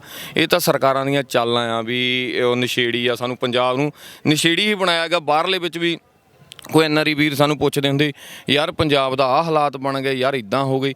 ਕਈ ਵਾਰ ਤਾਂ ਸਾਨੂੰ ਵੀ ਮਨ ਨੂੰ ਲੱਗਦਾ ਸੀ ਯਾਰ ਸੁਣਨ ਨੂੰ, ਕਈ ਵਾਰ ਕਹਿੰਦਾ ਸੱਚੀ ਖਰੇ ਇਹ ਹਾਲਾਤ। ਪਰ ਅੱਜ ਇੱਥੇ ਆਣ ਕੇ ਦੇਖੋ ਨੌਜਵਾਨੀ ਕਿੰਨਾ ਉਤਸ਼ਾਹ, ਨੌਜਵਾਨੀ ਦੇ ਵਿੱਚ ਕਿੱਦਾਂ ਆਪ ਮੁਹਾਰੇ ਕਿਵੇਂ ਇੱਥੇ ਰੋਟੀਆਂ ਲਾਉਂਦੇ ਹੁੰਦੇ ਆ। ਜੇ ਨਹੀਂ ਘਰ ਦੇ ਵਿੱਚ ਕਦੀ ਕੋਈ ਚੱਕ ਕੇ ਗਲਾਸ ਤੱਕ ਕੋਲਾਂ ਤੱਕ ਨੇ ਰੱਖਿਆ ਹੁੰਦਾ ਨਾ, ਉਹ ਵੀ ਇੱਥੇ ਆਣ ਕੇ ਰੋਟੀਆਂ ਬਣਾ ਰਹੇ ਹੁੰਦੇ ਆ। ਉਹ ਆਪਣੇ ਖੁਰੇ ਬਣਾ ਲਏ, ਉਹਨੀ ਝਾੜੂ ਫੇਰਦੇ ਹੁੰਦੇ ਆ, ਆਪਣੇ ਉਹਨਾਂ ਨੇ ਚੌਂਕੇ ਬਣਾ ਲਏ ਆ ਜਿੱਥੇ ਰੋਟੀ ਬਣਾਉਣ ਨੂੰ ਕਹੀਏ, ਮਤਲਬ ਪੱਕੇ ਪ੍ਰਬੰਧ ਕਰ ਲਏ ਆ। ਇਹ ਤਾਂ ਗੱਲ ਗਲਤ ਫਹਿਮੀ ਆ। ਸਰਕਾਰਾਂ ਦਾ ਵੀ ਭੁਲੇਖਾ ਨਿਕਲ ਗਿਆ ਵੀ ਨੌਜਵਾਨ ਜਿਹੜਾ ਪੰਜਾਬ ਨੂੰ ਨਸ਼ੇ ਦੇ ਵਿੱਚ ਕਹੇ ਨਾ, ਉਹਨਾਂ ਦੇ ਵੀ ਇਸ ਮੋਰਚੇ ਦੇ ਵਿੱਚ ਭੁਲੇਖਾ ਨਿਕਲ ਚੁੱਕਾ ਹੈ। ਬਿਲਕੁਲ ਜੀ, ਭੁਲੇਖਾ ਨਿਕਲ ਚੁੱਕਿਆ, ਕਿਉਂਕਿ ਜੋ ਤਸਵੀਰਾਂ ਸਾਨੂੰ ਦਿਖਾਈਆਂ ਗਈਆਂ, ਕਿਉਂਕਿ ਹਰ ਮਹੀਨੇ ਇੱਕ ਆંકੜਾ ਨਿਊਜ਼ ਚੈਨਲਸ ਦੇ ਉੱਤੇ ਚੱਲਦਾ ਸੀਗਾ ਕਿ ਇਸ ਮਹੀਨੇ ਪੰਜਾਬ ਦੇ ਵਿੱਚ 120 ਨੌਜਵਾਨ ਜਿਹੜੇ ਨੇ ਉਹ ਨਸ਼ੇ ਦੇ ਨਾਲ ਮਾਰੇ ਗਏ, 80 ਮਾਰੇ ਗਏ, 60 ਮਾਰੇ ਗਏ। ਉਸ ਤੋਂ ਬਾਅਦ ਜਿਹੜੀਆਂ ਚੀਜ਼ਾਂ ਜੋੜੀਆਂ ਜਾਂਦੀਆਂ ਸੀ ਆંકੜੇ ਪੂਰੇ ਪੰਜਾਬ ਦੇ, ਉਹ ਹੈਰਾਨ ਕਰਨ ਵਾਲੇ ਸੀ। ਉਦੋਂ ਪੂਰੇ ਮੀਡੀਆ ਦੇ ਵਿੱਚ ਇਹ ਚੀਜ਼ਾਂ ਆਉਂਦੀਆਂ ਸੀ ਕਿ ਪੰਜਾਬ ਤਾਂ ਪੂਰਾ ਜੀ ਨਸ਼ੇੜੀ ਹੋ ਗਿਆ, ਪਰ ਉਹਦੀ ਅਸਲੀਅਤ ਇਹ ਸੀ ਕਿ ਅਗਰ 4 ਮੌਤਾਂ ਹੁੰਦੀਆਂ ਸੀ ਤਾਂ 10 ਦਿਖਾਈਆਂ ਜਾਂਦੀਆਂ ਸੀ। ਤੇ ਉਹਦੇ ਪਿੱਛੇ ਦੀ ਸੋਚੀ ਸਮਝੀ ਸਾਜ਼ਿਸ਼ ਸਿਰਫ ਇਹੀ ਸੀ ਕਿ ਪੰਜਾਬ ਨੂੰ ਬਾਏ ਹੁੱਕ ਔਰ ਬਾਏ ਕਰੁੱਕ ਕਿਸੇ ਨਾ ਕਿਸੇ ਤਰੀਕੇ ਬਦਨਾਮ ਕੀਤਾ ਜਾਵੇ, ਕਿਉਂਕਿ ਇਹਨਾਂ ਨੇ ਹਰ ਚੀਜ਼ ਅਜ਼ਮਾਈ ਹੈ ਪੰਜਾਬ ਦੀ ਪੰਜਾਬੀਅਤ ਮੁਕਾਉਣ ਵਾਸਤੇ। ਪਹਿਲਾਂ ਅੱਤਵਾਦ ਦਾ ਸਹਾਰਾ ਲਿੱਤਾ, ਫਿਰ ਵੱਖਵਾਦ ਦਾ ਸਹਾਰਾ ਲਿੱਤਾ, ਉਹ ਨਹੀਂ ਚੱਲਿਆ ਤੇ ਫਿਰ ਨਸ਼ੇੜੀ ਦਾ ਠੱਪਾ ਲਾਇਆ। ਹੁਣ ਜਦੋਂ ਇਹਨਾਂ ਨੂੰ ਲੱਗਿਆ ਕਿ ਸ਼ਾਇਦ ਕਿਤੇ ਨਾ ਕਿਤੇ ਅਸੀਂ ਲੱਚਰ ਗਾਇਕੀ ਦੇ ਨਾਲ ਨਚਾਰ ਬਣਾ ਕੇ ਪੰਜਾਬ ਦੀ ਨੌਜਵਾਨੀ ਵਰਗਲਾ ਚੁੱਕੇ ਹਾਂ, ਕੁਰਾਹੇ ਪਾ ਚੁੱਕੇ ਹਾਂ ਤੇ ਅਜਿਹੇ ਆਰਡੀਨੈਂਸ ਲਿਆ ਕੇ ਥੋਪ ਦਾਂਗੇ, ਹੁਣ ਤਾਂ ਨੌਜਵਾਨੀ ਆਪਣਾ ਹੀ ਇੰਜੋਏ ਕਰਨ ਤੇ ਲੱਗੀ ਹੋਈ ਹੈ। ਕਿਹੜਾ ਕਿਸੇ ਨੂੰ ਫਰਕ ਪੈਂਦਾ? ਪਹਿਲਾਂ ਵੀ ਚਿੱਟੇ ਦਾੜਿਆਂ ਵਾਲੇ ਪ੍ਰੋਟੈਸਟਾਂ ਦੇ ਵਿੱਚ ਨਜ਼ਰ ਆਉਂਦੇ ਸੀ, ਕਦੇ ਕੋਈ ਨੌਜਵਾਨ ਤਾਂ ਨਜ਼ਰ ਨਹੀਂ ਆਇਆ। ਅਸੀਂ GST ਥੋਪਤੀ ਤਾਂ ਨਹੀਂ ਕੋਈ ਬੋਲਿਆ, ਅਸੀਂ ਉਸ ਤੋਂ ਬਾਅਦ ਕੋਈ ਕਾਨੂੰਨ ਅਗਰ ਥੋਪਤੇ ਤਾਂ ਨਹੀਂ ਕੋਈ ਕੁਝ ਬੋਲਿਆ, ਤੇ ਆਰਡੀਨੈਂਸ ਅਗਰ ਲੈ ਕੇ ਆ ਗਏ ਤਾਂ ਕਿਹੜਾ ਕੋਈ ਕੁਝ ਬੋਲੂਗਾ। ਪਰ ਆਰਡੀਨੈਂਸ ਨੇ ਸਾਰਾ ਪੰਜਾਬ ਹਰਿਆਣਾ ਇੱਕ ਕਰ ਦਿੱਤਾ, ਹਲੂਣਾ ਅਜਿਹਾ ਮਾਰਿਆ ਜਿਹੜੀ ਪੰਜਾਬ ਦੀ ਨੌਜਵਾਨੀ ਸੁੱਤੀ ਸੀ ਜਾਗ ਗਈ, ਜਾਗ ਕੇ ਹੁਣ ਦਿੱਲੀ ਦੀ ਹਿੱਕ ਉੱਤੇ ਆ ਕੇ ਬੈਠੀ ਹੋਈ ਹੈ। ਤੇ ਹੁਣ ਜੀਣਾ ਹਰਾਮ ਦਿੱਲੀ ਦਾ ਹੋਣਾ ਹੀ ਹੋਣਾ ਆ। ਬੈਟਰ ਇਹੀ ਹੋਊਗਾ ਕੈਬਨਿਟ ਹੱਥ ਬੰਨ੍ਹ ਕੇ ਮਾਫੀ ਮੰਗ ਲਵੇ, ਬਿੱਲ ਰੱਦ ਕਰ ਦੇਵੇ, ਤੇ ਜਿਹੜੀ ਸੰਗਤ ਆ ਬੈਠੀ ਆ ਇਹ ਹੱਸਦੇ ਵਸਦੇ ਵਾਪਸ ਘਰਾਂ ਨੂੰ ਤੁਰਦੇ ਹੋਣ। ਤੇ ਜੇਕਰ ਕੁਝ ਗਲਤ ਤੁਹਾਡੇ ਜ਼ਿਹਨ 'ਚ ਚੱਲ ਰਿਹਾ ਹੈ ਤੇ ਇੰਨੀ ਕੀ ਗਲਤੀ ਦੀ ਤੁਹਾਨੂੰ ਇੰਨੀ ਵੱਡੀ ਸਜ਼ਾ ਮਿਲਣੀ ਹੈ ਕਿ ਤੁਹਾਡੀਆਂ ਜਿਹੜੀਆਂ ਪੁਸ਼ਤਾਂ ਤੱਕ ਨੇ ਉਹ ਨੇਸ ਤੋਂ ਨਾਬੂਦ ਹੋ ਜਾਣੀਆਂ ਨੇ। ਇਹ ਯਾਦ ਜ਼ਰੂਰ ਰੱਖਣਾ, ਜਿਨ੍ਹਾਂ ਦੇ ਜ਼ਿਹਨ ਦੇ ਵਿੱਚ ਆਉਂਦਾ ਹੋਵੇ ਕਿ ਇਸ ਨੂੰ ਤੁਸੀਂ ਕਿਸੇ ਨਾ ਕਿਸੇ ਤਰੀਕੇ ਨਾਲ ਵਿਫਲ ਕਰ ਸਕਦੇ ਹੋ, ਮੋਰਚੇ ਨੂੰ ਤੁਸੀਂ ਨੁਕਸਾਨ ਪਹੁੰਚਾ ਸਕਦੇ ਹੋ। ਕਰਦੇ ਹਾਂ ਹੁਣ ਸੇਵਾ ਸੁਸਾਇਟੀ ਦੀ ਗੱਲ। ਬਾਬਾ ਦੀਪ ਸਿੰਘ ਸੇਵਾ ਬਹੁਤ ਲੰਬੇ ਸਮੇਂ ਤੋਂ ਚੱਲ ਰਹੀ ਹੈ ਤੇ ਹਮੇਸ਼ਾ ਮੈਂ ਵੀ ਆਪਣੇ ਵੱਲੋਂ ਬੇਨਤੀ ਦੇਸ਼ ਵਿਦੇਸ਼ ਦੀ ਸੰਗਤ ਨੂੰ ਇਹੀ ਕਰਦਾ ਹਾਂ ਕਿ ਅਸੀਂ ਗੁਰੂ ਘਰਾਂ ਦੀਆਂ ਗੋਲਕਾਂ ਮੰਦਿਰ ਗਿਰਜਾ ਘਰਾਂ ਦੇ ਵਿੱਚ ਜਾ ਕੇ ਜਾਂ ਡੇਰਾਵਾਦ ਵਾਲੇ ਬਾਬਿਆਂ ਦੇ ਪਿੱਛੇ ਲੱਗ ਕੇ ਜੋ ਪੈਸਾ ਆਪਣਾ ਮਿਹਨਤ ਦਾ ਖੂਨ ਪਸੀਨੇ ਦਾ ਬਰਬਾਦ ਕਰਦੇ ਹਾਂ, ਉਹ ਤੋਂ ਚੰਗਾ ਇਹੀ ਹੁੰਦਾ ਹੈ ਵੀ ਅਸੀਂ ਅਕਲ ਨਾਲ ਦਾਨ ਕਰੀਏ, ਅਜਿਹੀਆਂ ਸੰਸਥਾਵਾਂ ਦੇ ਨਾਲ ਜੁੜੀਏ, ਅਜਿਹੀਆਂ ਸੰਸਥਾਵਾਂ ਦੇ ਵਿੱਚ ਪਹੁੰਚ ਕੇ ਉਹਨਾਂ ਦੀ ਮਦਦ ਕਰੀਏ, ਹੱਥੀਂ ਮਦਦ ਕਰੀਏ ਜੋ ਵਾਕਈ ਸਾਨੂੰ ਨਜ਼ਰ ਆਉਂਦਾ ਹੈ ਕਿ ਲੋਕ ਸੇਵਾ ਕਰ ਰਹੀਆਂ ਨੇ, ਤਨ ਮਨ ਧਨ ਤੋਂ ਜੁੜੀਆਂ ਹੋਈਆਂ ਨੇ। ਪਹਿਲਾਂ ਤਾਂ ਮੈਂ ਇਹੀ ਜਾਣਨਾ ਚਾਹਾਂਗਾ ਕਿ ਸੰਸਥਾ ਦੇ ਵਿੱਚ ਕਿੱਦਾਂ ਚੱਲ ਰਿਹਾ ਹੈ ਤੇ ਤੁਹਾਡਾ ਆਈ ਥਿੰਕ ਕੰਸਟਰਕਸ਼ਨ ਚੱਲ ਰਹੀ ਸੀ, ਉਹ ਕੰਪਲੀਟ ਹੋਈ ਨਹੀਂ। ਹਾਂਜੀ ਪ੍ਰੀਤ ਭਾਜੀ, ਸਾਡਾ ਲੰਗਰ ਹਾਲ ਦਾ ਕੰਮ ਚੱਲਦਾ ਪਿਆ ਸੀਗਾ। ਲੰਗਰ ਹਾਲ ਹੁਣ ਤਕਰੀਬਨ ਲੈਂਟਰ ਪੈ ਚੁੱਕਾ ਆ, ਪਲਾਸਟਰ ਵੀ ਹੋ ਚੁੱਕਾ ਆ। ਹੁਣ ਜਿਹੜੀ ਬਿਜਲੀ ਦੀ ਫਿਟਿੰਗ ਜਿਹੜੀ ਹੋ ਰਹੀ ਆ, ਤੇ ਕਿਚਨ ਦੇ ਤੇ ਸਟੋਰ ਦੇ ਉੱਪਰ ਲੈਂਟਰ ਜਿਹੜਾ ਪੈ ਗਿਆ ਉਹ ਖੁੱਲ੍ਹਣੇ ਵਾਲਾ ਸੀਗਾ ਪਿੱਛੋਂ ਮੇਰੇ। ਤੇ ਬਾਕੀ ਇਸ ਟਾਈਮ ਸਾਡੇ ਕੋਲ 102 ਜਿਹੜੇ ਇਸ ਟਾਈਮ ਲਵਾਰਸ ਅਨਾਥ ਬਜ਼ੁਰਗ ਬੱਚੇ ਸਾਡੇ ਰਹਿ ਰਹੇ ਆ, ਜਿਨ੍ਹਾਂ ਵਿੱਚ ਰਾਤ ਹੀ ਸਾਡੇ ਇੱਕ ਬਾਬਾ ਜੀ ਆਏ ਆ, ਜਿਨ੍ਹਾਂ ਦੇ ਪੰਜਾਬੀ ਆ ਬਾਬਾ ਜੀ। ਉਹਨਾਂ ਦੇ ਸਾਰੇ ਪੈਰ ਜਿਹੜੇ ਠੰਡ ਦੇ ਵਿੱਚ ਗਲ ਚੁੱਕੇ ਆ, ਹੱਥ ਵੀ ਗਲੇ ਹੋਏ ਆ, ਤੇ ਹਰਿਆਣੇ ਅੱਡੇ ਦੇ ਵਿੱਚ ਪਏ ਸੀਗੇ। ਤੇ ਉਹ ਹੁਣ ਦੇਖਾਂਗੇ ਕੱਲ ਅੱਜ ਸਾਡੀ ਕਾਫੀ ਸ਼ੇਅਰ ਹੋਈ ਆ ਵੀਡੀਓ, ਦੇਖਦੇ ਆ ਉਹਨਾਂ ਦਾ ਕੋਈ ਜਲਦ ਪਤਾ ਲੱਗਦਾ ਕਿੱਦਾਂ ਨਾ। ਤੇ ਮਾੜਾ ਮੋਟਾ ਉਹ ਬਹੁਤ ਸ਼ੌਕ 'ਚ ਸੀਗੇ ਠੰਡ ਦੇ ਵਿੱਚ, ਤੇ ਹੁਣ ਉਹ ਠੀਕ ਹੋ ਕੇ ਦੱਸਣਗੇ ਆਪਣੇ ਬਾਰੇ ਅਸੀਂ ਕਿੱਥੋਂ ਦੇ ਆ। ਤੇ ਬਾਕੀ ਪਿੱਛੋਂ ਦੀ ਸਾਡੇ ਪਰਸ਼ੋਤਮ ਵੀਰ ਜੀ ਉਹ ਦੇਖ ਰਹੇ ਆ ਸਾਡੇ, ਤੇ ਮਨਿੰਦਰ ਸਿੰਘ ਸਾਰਾ ਉਹਨਾਂ ਦੀ ਜਿਹੜੀ ਪਿੱਛੇ ਦੇਖਭਾਲ ਬਜ਼ੁਰਗਾਂ ਦੀ ਆ ਜਿਹੜੀ ਉਹ ਸਾਰੀ ਚੱਲ ਰਹੀ ਆ। ਤੇ ਸਾਰੀ ਸੰਗਤ ਦਾ ਸਹਿਯੋਗ ਆ, ਜਿਹੜੇ ਸਾਡੇ ਵੀਰ ਆ NRI ਵੀਰ, ਸਾਡੇ ਵੀਰ ਗੁਰਿੰਦਰ ਸਿੰਘ ਮੈਲਬੌਰਨ, ਹੋਰ ਜਿਹੜੇ ਵੀਰ ਸਾਡੇ ਸਾਬੀ ਨਿਊਜ਼ੀਲੈਂਡ, ਹਰਪ੍ਰੀਤ ਸਿੰਘ, ਹੋਰ ਜਿਹੜੇ ਕਾਫੀ ਸਾਡੇ ਵੀਰ ਜਗਜੀਤ ਸਿੰਘ, ਹਰਜੀਤ ਸਿੰਘ ਕੈਨੇਡਾ, ਇਹ ਸਾਡੇ ਵੀਰ ਸਾਰੇ ਰਲ ਮਿਲ ਕੇ ਜਿਹੜੀ ਇੱਕ ਸੰਸਥਾ ਅਸੀਂ ਇਹ ਚਲਾ ਰਹੇ ਹਾਂ। ਗੁਰੂ ਸਾਹਿਬ ਸਾਰੇ ਹੀ ਉਹਨਾਂ ਵੀਰਾਂ ਨੂੰ ਚੜ੍ਹਦੀ ਕਲਾ 'ਚ ਰੱਖੇ। ਬਿਲਕੁਲ ਜੀ ਬਿਲਕੁਲ, ਅਸੀਂ ਵੀ ਉਹੀ ਦੁਆ ਕਰਦੇ ਹਾਂ ਕਿ ਪਰਮਾਤਮਾ ਤੁਹਾਨੂੰ ਦਿਨ ਦੁਗਣੀ ਰਾਤ ਚੌਗਣੀ ਤਰੱਕੀ ਬਖਸ਼ੇ ਤੇ ਸਿਹਤਾਂ ਤੁਹਾਡੀਆਂ ਤੰਦਰੁਸਤ ਰਹਿਣ। ਤੇ NRI ਵੀਰਾਂ ਨੂੰ ਮੈਂ ਇਹੀ ਬੇਨਤੀ ਕਰਾਂਗਾ ਕਿ ਵੱਧ ਚੜ੍ਹ ਕੇ ਅਜਿਹੀਆਂ ਸੰਸਥਾਵਾਂ ਦਾ ਸਾਥ ਦਿਆ ਕਰੋ, ਤਾਂ ਜੋ ਅਜਿਹੀਆਂ ਸੰਸਥਾਵਾਂ ਨੂੰ ਕਦੇ ਵੀ ਪੈਸੇ ਪੱਖੋਂ ਕਦੀ ਘਾਟ ਨਾ ਆਵੇ, ਤਾਂ ਜੋ ਸੇਵਾ ਪਰਮਾਤਮਾ ਨੇ ਇਹਨਾਂ ਨੂੰ ਦਿੱਤੀ ਹੈ, ਜੋ ਸੇਵਾ ਇਹ ਨਿਭਾ ਰਹੇ ਨੇ, ਆਏ ਦਿਨ ਉਹ ਸੇਵਾ ਹੋਰ ਵਧੇ, ਅਸੀਂ ਵਧਾ ਸਕੀਏ ਉਸ ਸੇਵਾ ਨੂੰ। ਕਦੇ ਕਿਸੇ ਫਾਈਨੈਂਸ਼ੀਅਲ ਕ੍ਰਾਈਸਿਸ ਕਰਕੇ ਅਸੀਂ ਆਪਣੀ ਸੇਵਾ ਦੇ ਵਿੱਚ ਵਿਘਨ ਨਾ ਆਣ ਦਈਏ, ਤੇ ਉਸ ਪਰਮਾਤਮਾ ਨੇ ਆਣ ਵੀ ਨਹੀਂ ਦੇਣਾ, ਕਿਉਂਕਿ ਬਹੁਤ ਸੱਚੀ ਸੁੱਚੀ ਨੀਅਤ ਦੇ ਨਾਲ ਇਹ ਸੇਵਾ ਪਰਮਾਤਮਾ ਨੇ ਇਹਨਾਂ ਦੇ ਲੇਖੇ ਲਾਈ ਹੈ, ਤੇ ਇਹ ਨਿਭਾ ਰਹੇ ਨੇ ਬੀਤੇ ਕਈ ਸਾਲਾਂ ਤੋਂ। ਤੇ ਅਸੀਂ ਦੇਖਿਆ ਵੀ ਹੈ, ਕਿਉਂਕਿ ਬਹੁਤ ਔਖਾ ਹੁੰਦਾ ਹੈ ਕਿਸੇ ਦੇ ਸਰੀਰ ਦੇ ਵਿੱਚ ਪਏ ਹੋਏ ਕੀੜਿਆਂ ਨੂੰ ਵੇਖਣਾ, ਤੇ ਹਿੰਮਤ ਚਾਹੀਦੀ ਹੈ ਉਸ ਜ਼ਖਮ ਨੂੰ ਧੋਣਾ, ਉਸ ਚੋਂ ਇੱਕ ਇੱਕ ਕੀੜਾ ਕੱਢ ਕੇ ਬਾਹਰ ਸੁੱਟਣਾ, ਉਸ ਤੋਂ ਬਾਅਦ ਉਸ ਇਨਸਾਨ ਨੂੰ ਛਾਤੀ ਨਾਲ ਲਾਣਾ। ਮੈਂ ਤਾਂ ਹੀ ਭਾਈ ਗੁਰਪ੍ਰੀਤ ਸਿੰਘ ਮਿੰਟੂ ਹੋ ਗਿਆ, ਪਾਲ ਖਰੋੜ ਹੋ ਗਏ, ਜਾਂ ਮਨਜੋਤ ਵੀਰ ਹੋ ਗਿਆ, ਇਹਨਾਂ ਨੂੰ ਮੈਂ ਤਾਂ ਹੀ ਹਮੇਸ਼ਾ ਇੱਕ ਗੱਲ ਕਹਿਣਾ ਹੁੰਦਾ ਕਿ ਇਹ ਬਾਬੇ ਨਾਨਕ ਦੇ ਉਹ ਦੂਤ ਨੇ ਜਿਹਨਾਂ ਨੂੰ ਬਹੁਤ ਵੱਡੀ ਸੇਵਾ ਲਾ ਕੇ ਬਾਬੇ ਨਾਨਕ ਨੇ ਭੇਜਿਆ ਹੈ। ਤੇ ਸਾਡਾ ਫਰਜ਼ ਬਣਦਾ ਹੈ ਕਿ ਅਸੀਂ ਅਜਿਹੇ ਵੀਰਾਂ ਦਾ ਸਾਥ ਦਈਏ, ਵੱਧ ਚੜ੍ਹ ਕੇ ਸਾਥ ਦਈਏ। ਕੁਝ ਹੋਰ ਵੀ ਨੌਜਵਾਨ ਵੀਰ ਬੈਠੇ ਨੇ, ਤੁਸੀਂ ਕੁਝ ਕਹਿਣਾ ਚਾਹੋਗੇ ਇਸ ਮਸਲੇ ਦੇ ਕਿਸਾਨੀ ਸੰਘਰਸ਼ ਦੇ ਉੱਤੇ? ਬਿਲਕੁਲ ਜੀ, ਮੈਂ ਵੀ ਆਪਣੇ ਵਿਚਾਰ ਇਸ ਕਿਸਾਨੀ ਸੰਘਰਸ਼ ਦੇ ਬਾਰੇ ਦੱਸਣਾ ਚਾਹੁੰਦਾ ਕਿ ਇਹਨਾਂ ਕੁਝੀਆਂ ਸਰਕਾਰਾਂ ਦੇ ਮਾੜੇ ਕੰਮ, ਜਿਹੜੇ ਮਾੜੇ ਨਤੀਜੇ ਆ, ਹਰ ਕੰਮ ਦੇ ਵਿੱਚ ਇਹਨਾਂ ਦਾ ਇਹ ਹਰ ਹੱਥ ਕੰਡਾ ਅਪਣਾ ਰਿਹਾ। ਸਾਮ ਦਾਮ ਦੰਡ ਭੇਦ ਜਿਹੜੇ ਆ ਹਰ ਪੱਧਰ ਦੇ ਉੱਤੇ ਆਪਣੇ ਸਾਰੇ ਅਪਣਾ ਰਹੇ ਆ ਵੀ ਕਿਸੇ ਨਾ ਕਿਸੇ ਤਰ੍ਹਾਂ ਇਸ ਸੰਘਰਸ਼ ਨੂੰ ਆਪਾਂ ਫੇਲ ਕਰ ਦਈਏ। ਪਰ ਉਸ ਅਕਾਲ ਪੁਰਖ ਦੀ, ਵਾਹਿਗੁਰੂ ਦੀ ਬੜੀ ਕਿਰਪਾ ਵਰਤ ਰਹੀ ਆ ਕਿ ਇਹਨਾਂ ਦੀਆਂ ਕੁਝੀਆਂ ਚਾਲਾਂ ਦਾ ਕੋਈ ਵੀ ਅਸਰ ਨਹੀਂ ਹੋ ਰਿਹਾ। ਜਿਸ ਨੌਜਵਾਨੀ ਦੇ ਬਾਰੇ ਇਹ ਗੱਲ ਕਰਦੇ ਸੀ, ਉਸ ਨੌਜਵਾਨੀ ਨੇ ਅੱਜ ਪ੍ਰਤੱਖ ਰੂਪ ਦੇ ਵਿੱਚ ਦਿਖਾ ਦਿੱਤਾ ਕਿ ਅਸੀਂ ਉਸ ਪੰਜਾਬ ਦੀ ਧਰਤੀ ਦੇ ਵਾਰਸ ਹਾਂ ਜਿੱਥੇ ਬਾਬਾ ਖੜਕ ਸਿੰਘ ਨੇ ਆ ਕੇ ਦਿੱਲੀ ਨੂੰ ਫਤਿਹ ਕੀਤਾ ਸੀ, ਜਿੱਥੇ ਸਾਡੇ ਗੁਰੂ ਸਾਹਿਬਾਂ ਦੇ ਛੋਟੇ ਸਾਹਿਬਜ਼ਾਦਿਆਂ ਨੇ ਜਿੰਦਾ ਨੀਆਂ ਦੇ ਵਿੱਚ ਕੁਰਬਾਨੀ ਦੇ ਕੇ ਸਿੱਖ ਇਤਿਹਾਸ ਨੂੰ ਸੁਨਹਿਰੀ ਅੱਖਰਾਂ ਦੇ ਵਿੱਚ ਲਿਖਾ ਦਿੱਤਾ ਸੀਗਾ। ਇਹਨਾਂ ਸਰਕਾਰਾਂ ਦੀਆਂ ਕੁਝੀਆਂ ਚਾਲਾਂ ਇਹੋ ਜਿਹੀਆਂ ਨੇ, ਜਿਸ ਕੰਮ ਵੱਲ ਇਹਨਾਂ ਨੂੰ ਧਿਆਨ ਦੇਣ ਦੀ ਲੋੜ ਆ ਉਧਰ ਕਦੀ ਇਹਨਾਂ ਨੇ ਧਿਆਨ ਨਹੀਂ ਦੇਣਾ। ਜਿਨ੍ਹਾਂ ਬਿੱਲਾਂ ਦੀ ਸਾਨੂੰ ਲੋੜ ਹੀ ਨਹੀਂ ਹੈ ਉਹ ਸਾਡੇ ਧੱਕੇ ਦੇ ਨਾਲ ਗਲ ਪਾਉਣ ਡਏ ਆ।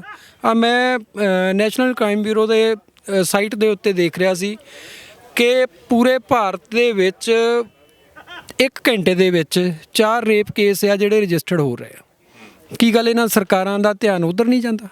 ਉਹਨਾਂ ਬੱਚੀਆਂ ਦੇ ਨਾਲ ਰੇਪ ਕੇਸ ਹੋ ਰਿਹਾ, ਉਹਨਾਂ ਦਾ ਕਤਲ ਕੀਤਾ ਜਾ ਰਿਹਾ, ਉਹਨਾਂ ਦੀ ਸੋਸ਼ਲ ਸਿਕਿਉਰਿਟੀ ਦੇ ਬਾਰੇ ਕਦੀ ਇਹਨਾਂ ਨੇ ਕੋਈ ਗੱਲ ਨਹੀਂ ਕੀਤੀ। ਨੌਜਵਾਨ ਪੜ੍ਹ ਲਿਖ ਕੇ PhDਆਂ ਕਰਕੇ IIT ਦੇ ਵਿੱਚੋਂ ਵੀ ਆਪਣੀਆਂ ਡਿਗਰੀਆਂ ਹਾਸਲ ਕਰਕੇ ਡਿਪਰੈਸ਼ਨ ਦਾ ਸ਼ਿਕਾਰ ਹੋਏ ਪਏ ਆ। ਕਾਰਨ ਕਿ ਇਹਨਾਂ ਦੇ ਭ੍ਰਿਸ਼ਟ ਸਾਮਰਾਜ ਨੇ ਉਹਨਾਂ ਬੱਚਿਆਂ ਦੀ ਜਿਹੜੀ ਆ ਲਿਆਕਤ ਆ ਉਹਨਾਂ ਦਾ ਮੁੱਲ ਨਹੀਂ ਪਾਇਆ। ਪਰ ਇਹਨਾਂ ਨੂੰ ਪੰਜਾਬ ਦਾ ਖੁਸ਼ਹਾਲ ਸੂਬਾ ਇਹ ਦਿਖਦਾ ਸੀਗਾ ਕਿ ਇਹ ਇੱਕੋ ਇੱਕ ਇਹੋ ਜਿਹਾ ਸੂਬਾ ਆ ਜਿੱਥੋਂ ਬਗਾਵਤ ਦੀ ਆਵਾਜ਼, ਜਿੱਥੋਂ ਕੋਈ ਵਿਰੋਧ ਦੀ ਆਵਾਜ਼ ਹੁੰਦੀ ਹੈ, ਜਿੱਥੋਂ ਆਪਣੇ ਹੱਕਾਂ ਦੇ ਲਈ ਲੜਨ ਦੇ ਲਈ ਕੋਈ ਬੰਦਾ ਆਵਾਜ਼ ਚੁੱਕਦਾ ਜਾਂ ਸਹੀ ਤੇ ਗਲਤ ਨੂੰ ਕਹਿਣ ਦਾ ਜਜ਼ਬਾ ਰੱਖਦਾ। ਇਹਨਾਂ ਨੇ ਉਸ ਕੰਮ ਨੂੰ ਦਬਾਉਣ ਦੇ ਲਈ ਇਹ ਕੰਮ ਕੀਤਾ ਸੀ। ਪਰ ਅਸੀਂ ਇੱਕ ਕਿਸਮ ਤੋਂ ਧੰਨਵਾਦੀ ਵੀ ਹਾਂ ਮੋਦੀ ਜੀ ਦੇ ਕਿ ਇਹਨਾਂ ਨੇ ਸਾਡੇ ਪੰਜਾਬ ਦੀ ਜਿਹੜੇ ਅਲੱਗ-ਅਲੱਗ ਹੋਏ ਸੀ ਸਾਰੇ ਬੰਦਿਆਂ ਨੂੰ ਇਕੱਠੇ ਕਰਕੇ ਇੱਕ ਮੰਚ ਤੇ ਲਿਆ ਕੇ ਖੜੇ ਕਰ ਦਿੱਤਾ। ਤੇ ਹੁਣ ਮੋਰਚਾ ਤਾਂ ਅਸੀਂ ਜਿੱਤ ਚੁੱਕੇ ਹਾਂ, ਪਰ ਇਹਦੀ ਧੌਣ ਦੇ ਵਿੱਚ ਇੱਕ ਸਰੀਆ ਜਿਹੜਾ ਅੜਿਆ ਹੋਇਆ, ਉਹ ਹੁਣ ਇਹ ਚਾਹੁੰਦਾ ਕਿ ਮੇਰਾ ਉਹ ਰਹਿ ਜਾਵੇ, ਪਰ ਬਾਕੀ ਤਾਂ ਹੋ ਹੀ ਚੁੱਕਾ ਹੈ ਨਾ ਜੀ। ਹਰ ਗੱਲ ਨੂੰ ਇਹ ਮੰਨ ਗਏ, ਠੀਕ ਆ।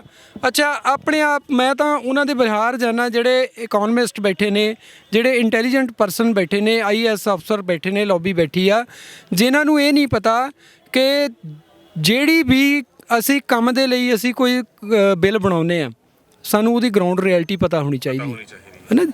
ਅੱਜ ਤੋਂ ਕੁਝ ਦਿਨ ਪਹਿਲੇ ਦੀ ਗੱਲ ਕਰਦੇ ਹਾਂ ਕਿ ਆਲੂ ਦਾ ਭਾਅ ਜਿਹੜਾ 2-2 ਹਜ਼ਾਰ ਨੂੰ ਸੀਗਾ, ਤੇ ਅੱਜ ਆਲੂ ਦਾ ਇੱਕ ਤੋੜਾ 400 ਰੁਪਏ ਨੂੰ ਵਿਕਣ ਡਿਆ, 350 ਨੂੰ ਵਿਕਣ ਡਿਆ। ਇਹੀ ਆਲੂ ਜਦੋਂ ਸਟੋਰ ਹੋ ਜਾਣਾ ਤੇ ਸਾਨੂੰ ਦੁਬਾਰਾ ਲੋਡ ਹੋਣੀ ਹੈ ਤੇ ਸਾਨੂੰ 50 ਰੁਪਏ ਨੂੰ ਕਿਲੋ ਮਿਲਣਾ। ਸਾਡੀ ਲੜਾਈ ਇਸ ਚੀਜ਼ ਦੀ ਆ, ਸਾਡੀ ਇਸ ਗੱਲ ਦੇ ਖਿਲਾਫ ਜਿਹੜੀ ਆ ਬਗਾਵਤ ਆ, ਸਾਡੀ ਲੜਾਈ ਆ ਕਿ ਸਾਨੂੰ ਸਾਡੀਆਂ ਫਸਲਾਂ ਦਾ ਮੁੱਲ ਚਾਹੀਦਾ। ਸੱਤਾ ਦੇ ਵਿੱਚ ਆਉਣ ਤੋਂ ਪਹਿਲੇ ਇਹਨਾਂ, ਚਾਹੇ ਉਹ ਕਾਂਗਰਸ ਪਾਰਟੀ ਸੀ, ਚਾਹੇ BJP ਪਾਰਟੀ ਸੀ, ਕੋਈ ਵੀ ਪਾਰਟੀ ਸੀ, ਇਹਨਾਂ ਦੇ ਚੋਣ ਮੈਨੀਫੈਸਟੋ ਜਿਹੜੇ ਅੱਜ ਵੀ ਚੱਕ ਕੇ ਦੇਖ ਲਓ ਕਿ ਇਹਨਾਂ ਨੇ ਕੋਈ ਵੀ ਵਾਅਦਾ ਪੂਰਾ ਕੀਤਾ। ਇਹ 56 ਇੰਚ ਦੀ ਛਾਤੀ ਵਾਲਾ ਜਿਹੜਾ PM ਅੱਜ ਬੋਲਦਾ ਫਿਰਦਾ, ਇਹਨੂੰ ਪੁੱਛੇ ਇਹਦਾ ਕਾਲਾ ਧਨ ਕਿੱਥੇ ਆ? ਜਿਹੜਾ ਕਹਿੰਦਾ ਸੀ ਸਵਿਸ ਬੈਂਕ ਦੇ ਵਿੱਚੋਂ ਜਿਹੜਾ ਕਾਲਾ ਧਨ ਜੇ ਇੰਡੀਆ ਦੇ ਵਿੱਚ ਆ ਗਿਆ ਕਿ ਜੰਮਣ ਵਾਲਾ ਹਰ ਬੱਚਾ ਲੱਖਪਤੀ ਪੈਦਾ ਹੋਊਗਾ, ਅੱਜ ਇਹਨੇ ਦੇਸ਼ ਦਾ ਬੇੜਾ ਗਰਕ ਕਰ ਦਿੱਤਾ। 15 ਲੱਖ ਰੁਪਏ ਆ ਜਾਣੇ, 15 ਲੱਖ ਹਰ ਬੱਚਾ ਕਹਿੰਦਾ ਜੰਮਣ ਵਾਲਾ ਉਹ ਲੈ ਕੇ ਜੰਮੂਗਾ ਨਾਲ, ਕਿ ਜਦ ਕਿ ਅੱਜ ਸਾਡੀ GDP ਦਾ ਹਾਲ ਦੇਖ ਲਓ। ਜਿਹੜੀ ਇਹਨਾਂ ਦੀ ਡਿਊਟੀ ਆ ਉਹਦੇ ਵੱਲ ਤਾਂ ਇਹ ਧਿਆਨ ਨਹੀਂ ਕਰਦੇ। ਕਿਸ ਗੱਲ ਦੀ ਲੋੜ ਸੀ ਇਹਨਾਂ ਨੂੰ ਖੇਤੀ? ਮੈਂ ਕਹਿੰਦਾ ਵੀ ਸਾਨੂੰ ਉਸ ਚੀਜ਼ ਦੀ ਲੋੜ ਹੀ ਨਹੀਂ, ਤੇ ਸਾਡਾ ਫਾਇਦਾ ਕਾਹਤੇ ਕਰਨ ਲੱਗਾ? ਅਸੀਂ ਨੁਕਸਾਨ 'ਚ ਚੰਗੇ ਆ, ਸਾਨੂੰ ਇਹਦਾ ਫਾਇਦਾ ਚਾਹੀਦਾ ਹੀ ਨਹੀਂ, ਤੇ ਕਿਉਂ ਇਹ ਬਾਰ-ਬਾਰ ਸਾਡੇ ਗਲ ਦੇ ਵਿੱਚ ਇਹ ਬਿੱਲ ਪਾਉਣ ਡਿਆ? ਬਿਲਕੁਲ, ਕਿਉਂਕਿ ਜੇ ਸਾਨੂੰ ਕੋਈ ਚੀਜ਼ ਖਾਣੀ ਨਹੀਂ, ਸਾਨੂੰ ਪਸੰਦ ਹੀ ਨਹੀਂ ਹੈ, ਅਸੀਂ ਮਨਾ ਕਰ ਰਹੇ ਹਾਂ, ਸਾਨੂੰ ਨਹੀਂ ਖਾਣੀ ਇਹ ਚੀਜ਼, ਸਾਡੇ ਮੂੰਹ ਦੇ ਵਿੱਚ ਕੋਈ ਜ਼ਬਰਦਸਤੀ ਪਾਵੇ ਤਾਂ ਤੁਹਾਡਾ ਕੀ ਹਾਲ ਹੋਵੇ? ਤੁਹਾਨੂੰ ਇਹੀ ਲੱਗੂਗਾ ਤੁਹਾਨੂੰ ਜ਼ਹਿਰ ਦਿੱਤਾ ਜਾ ਰਿਹਾ ਹੈ, ਚਾਹੇ ਲੱਖ ਸਿਹਤਮੰਦ ਚੀਜ਼ ਹੋਵੇ।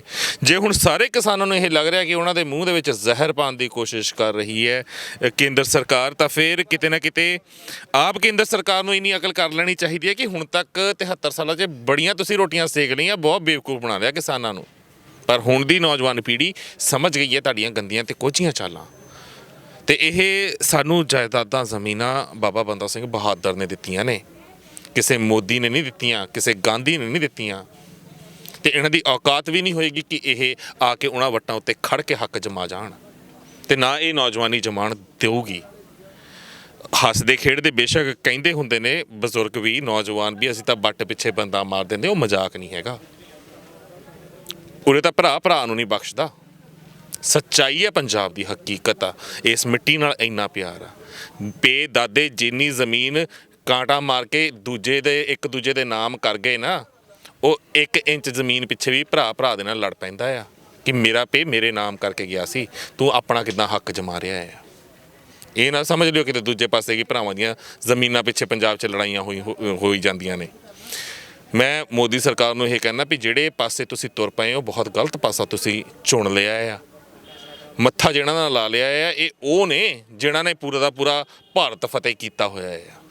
ਤੇ ਜੇ ਤੁਸੀਂ ਇਹਨਾਂ ਦਾ ਮੱਥਾ ਲਾਇਆ ਤੇ ਇਹ ਮੱਥਾ ਤੁਹਾਡੇ ਨਾਲ ਲਾਉਣ ਤੇ ਆ ਗਏ ਨਾ, ਤੇ ਕਦੋਂ ਕੇਸਰੀ ਝੰਡੇ ਪੂਰੇ ਭਾਰਤ 'ਚ ਝੂਲ ਜਾਣੇ ਨੇ। ਹਲੇ ਤਾਂ ਖਾਲਿਸਤਾਨ ਦੇ ਨਾਮ ਤੋਂ ਤੁਸੀਂ ਡਰਦੇ ਹੋ, ਖਾਲਸਾ ਰਾਜ ਦੇ ਨਾਮ ਤੋਂ ਤੁਸੀਂ ਡਰਦੇ ਹੋ। ਮਹਾਰਾਜਾ ਰਣਜੀਤ ਸਿੰਘ ਦਾ ਵੇਲਾ ਹੁਣ ਦੁਨੀਆ ਨੂੰ ਯਾਦ ਆਉਣ ਲੱਗ ਪਿਆ ਹੈ, ਜਦੋਂ ਮੁਸਲਮਾਨਾਂ ਦੀ ਬਹੁ ਗਿਣਤੀ ਸੀ, ਪਰ ਕਦੇ ਧਰਮ ਦੇ ਨਾਮ ਦੇ ਉੱਤੇ ਗੰਦੀ ਸਿਆਸਤ ਰਾਜਨੀਤੀ ਨਹੀਂ ਸੀ ਹੁੰਦੀ।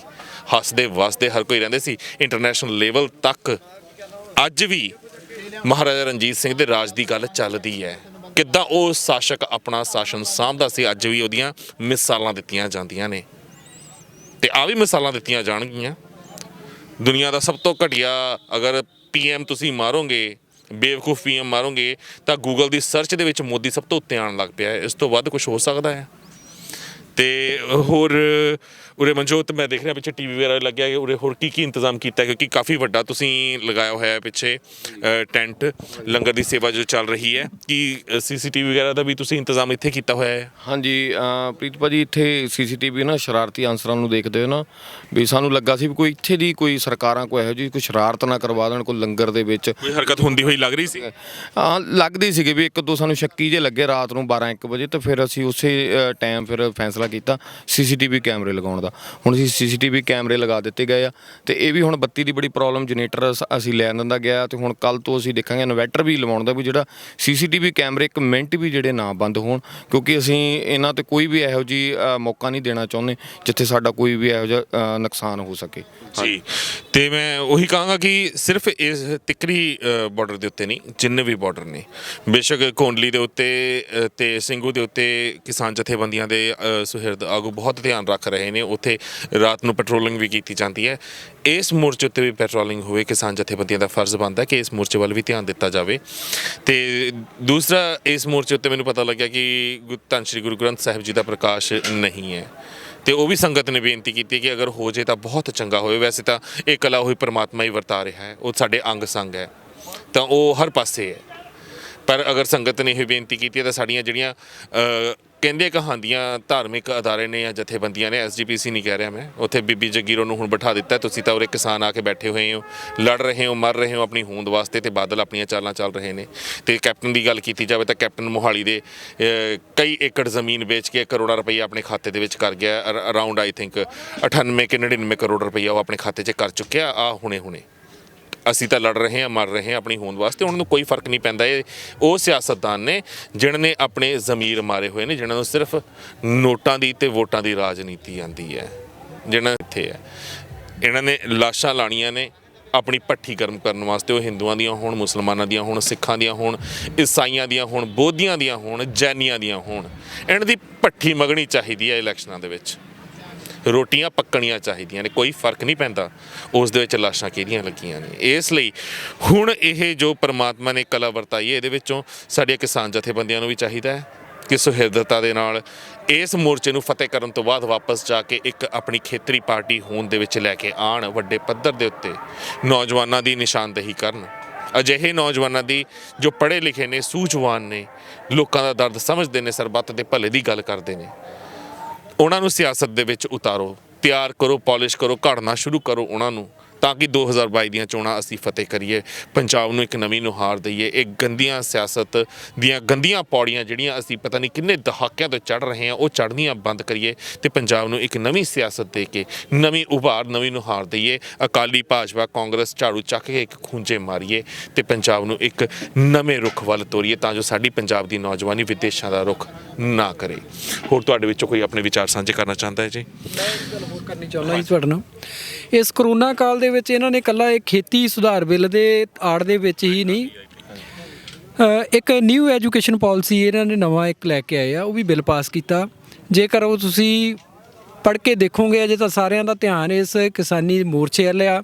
ਨਿਊ ਐਜੂਕੇਸ਼ਨ ਪਾਲਿਸੀ ਦੇ ਵਿੱਚ ਵੀ ਇਹਨਾਂ ਨੇ ਐਜੂਕੇਸ਼ਨ ਦਾ ਬੇੜਾ ਗਰਕ ਕਰ ਦਿੱਤਾ, ਜਿਸ ਦੇ ਵਿੱਚ ਇਹ ਗੱਲ ਕੀਤੀ ਗਈ ਹੈ ਕਿ 8ਵੀਂ ਕਲਾਸ ਤੋਂ ABC ਜਿਹੜੀ ਆ ਇੰਗਲਿਸ਼ ਲੈਂਗੁਏਜ ਜਿਹੜੀ ਦਿੱਤੀ ਜਾਵੇ, ਜਾਂ ਉਹਨਾਂ ਨੂੰ ਵੋਕੇਸ਼ਨਲ ਜਿਹੜੇ ਧੰਦੇ ਦੇ ਵੱਲ ਲਾਇਆ ਜਾਵੇ, ਜਾਂ ਤਾਂ ਅਸੀਂ ਇਹ ਕਹਿੰਦੇ ਹਾਂ ਵੀ ਇਹ ਸਰਕਾਰਾਂ ਇੰਨਾ ਐਫਰਟਸ ਕਰਨ ਕਿ ਐਜੂਕੇਸ਼ਨ ਨੂੰ ਐਟ ਪਾਰ ਕਰਨ। ਉੱਥੇ ਹੀ ਇਹਨਾਂ ਦਾ ਨਿਆਣਾ ਪੜ੍ਹੇ ਅਤੇ ਉੱਥੇ ਹੀ ਇੱਕ ਗਰੀਬ ਦਾ ਨਿਆਣਾ ਪੜ੍ਹੇ, ਫਿਰ ਕਿਸੇ ਗੱਲ ਦੀ ਕੋਈ ਲੋੜ ਨਹੀਂ, ਜਿਹੜੀ ਮਰਜ਼ੀ ਇਹ ਸਿਸਟਮ ਨੂੰ ਅਡਾਪਟ ਕਰ ਲੈਣ।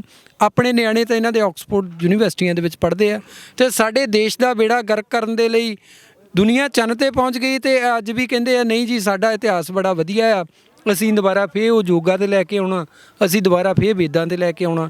ਸਾਨੂੰ ਨਹੀਂ ਤੁਹਾਡੇ ਨਾ ਵੇਦ ਚਾਹੀਦੇ ਆ, ਨਾ ਤੁਹਾਡੇ ਯੋਗ ਚਾਹੀਦੇ ਆ। ਸਾਡੇ ਜੋ ਸਿਸਟਮ ਚੱਲਣ ਡਿਆ ਅਸੀਂ ਉਹਦੇ ਵਿੱਚ ਖੁਸ਼ ਹਾਂ।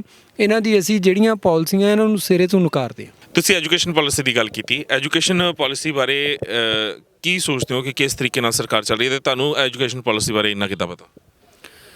ਦੇਖੋ ਜੀ, ਮੈਂ ਆਪਣੇ ਬਾਰੇ ਇਹ ਦੱਸਣਾ ਚਾਹੁੰਦਾ ਕਿ ਮੈਂ ਪੰਜਾਬ ਯੂਨੀਵਰਸਿਟੀ ਚੰਡੀਗੜ੍ਹ ਦੇ ਵਿੱਚ ਬਤੌਰ ਸੈਨੇਟ ਮੈਂਬਰ ਇਲੈਕਟ ਹੋ ਕੇ ਗਿਆ ਸੀਗਾ ਜੀ। ਸੈਨੇਟ ਇੱਕ ਗਵਰਨਿੰਗ ਬਾਡੀ ਹੈ ਪੰਜਾਬ ਯੂਨੀਵਰਸਿਟੀ ਦੀ, ਜਿਹੜੀ ਕਿ ਸਾਰੀ ਦੇਖ ਰੇਖ ਕਰਦੀ ਹੈ ਯੂਨੀਵਰਸਿਟੀ ਦੇ ਕੰਮਾਂ ਕਾਰਾਂ ਦੀ। ਜਿੰਨੀਆਂ ਵੀ ਸਾਡੀਆਂ ਸੰਸਥਾਵਾਂ ਨੇ, ਕਾਲਜ ਨੇ, ਯੂਨੀਵਰਸਿਟੀ ਦੇ ਕੈਂਪਸ ਨੇ, ਉਹਦੇ ਬਾਰੇ ਜੋ ਵੀ ਫੈਸਲੇ ਲੈਣੇ ਹੁੰਦੇ ਆ ਉਹ ਸਾਰੇ ਸੈਨੇਟ ਦੇ ਵਿੱਚ ਲੋਕਤੰਤਰਿਕ ਤਰੀਕੇ ਦੇ ਨਾਲ ਲਏ ਜਾਂਦੇ ਆ। ਇਹਦੀ ਇਲੈਕਸ਼ਨ ਦਾ ਵੀ ਕੋਈ ਪੰਗਾ ਚੱਲ ਰਿਹਾ ਸ਼ਾਇਦ?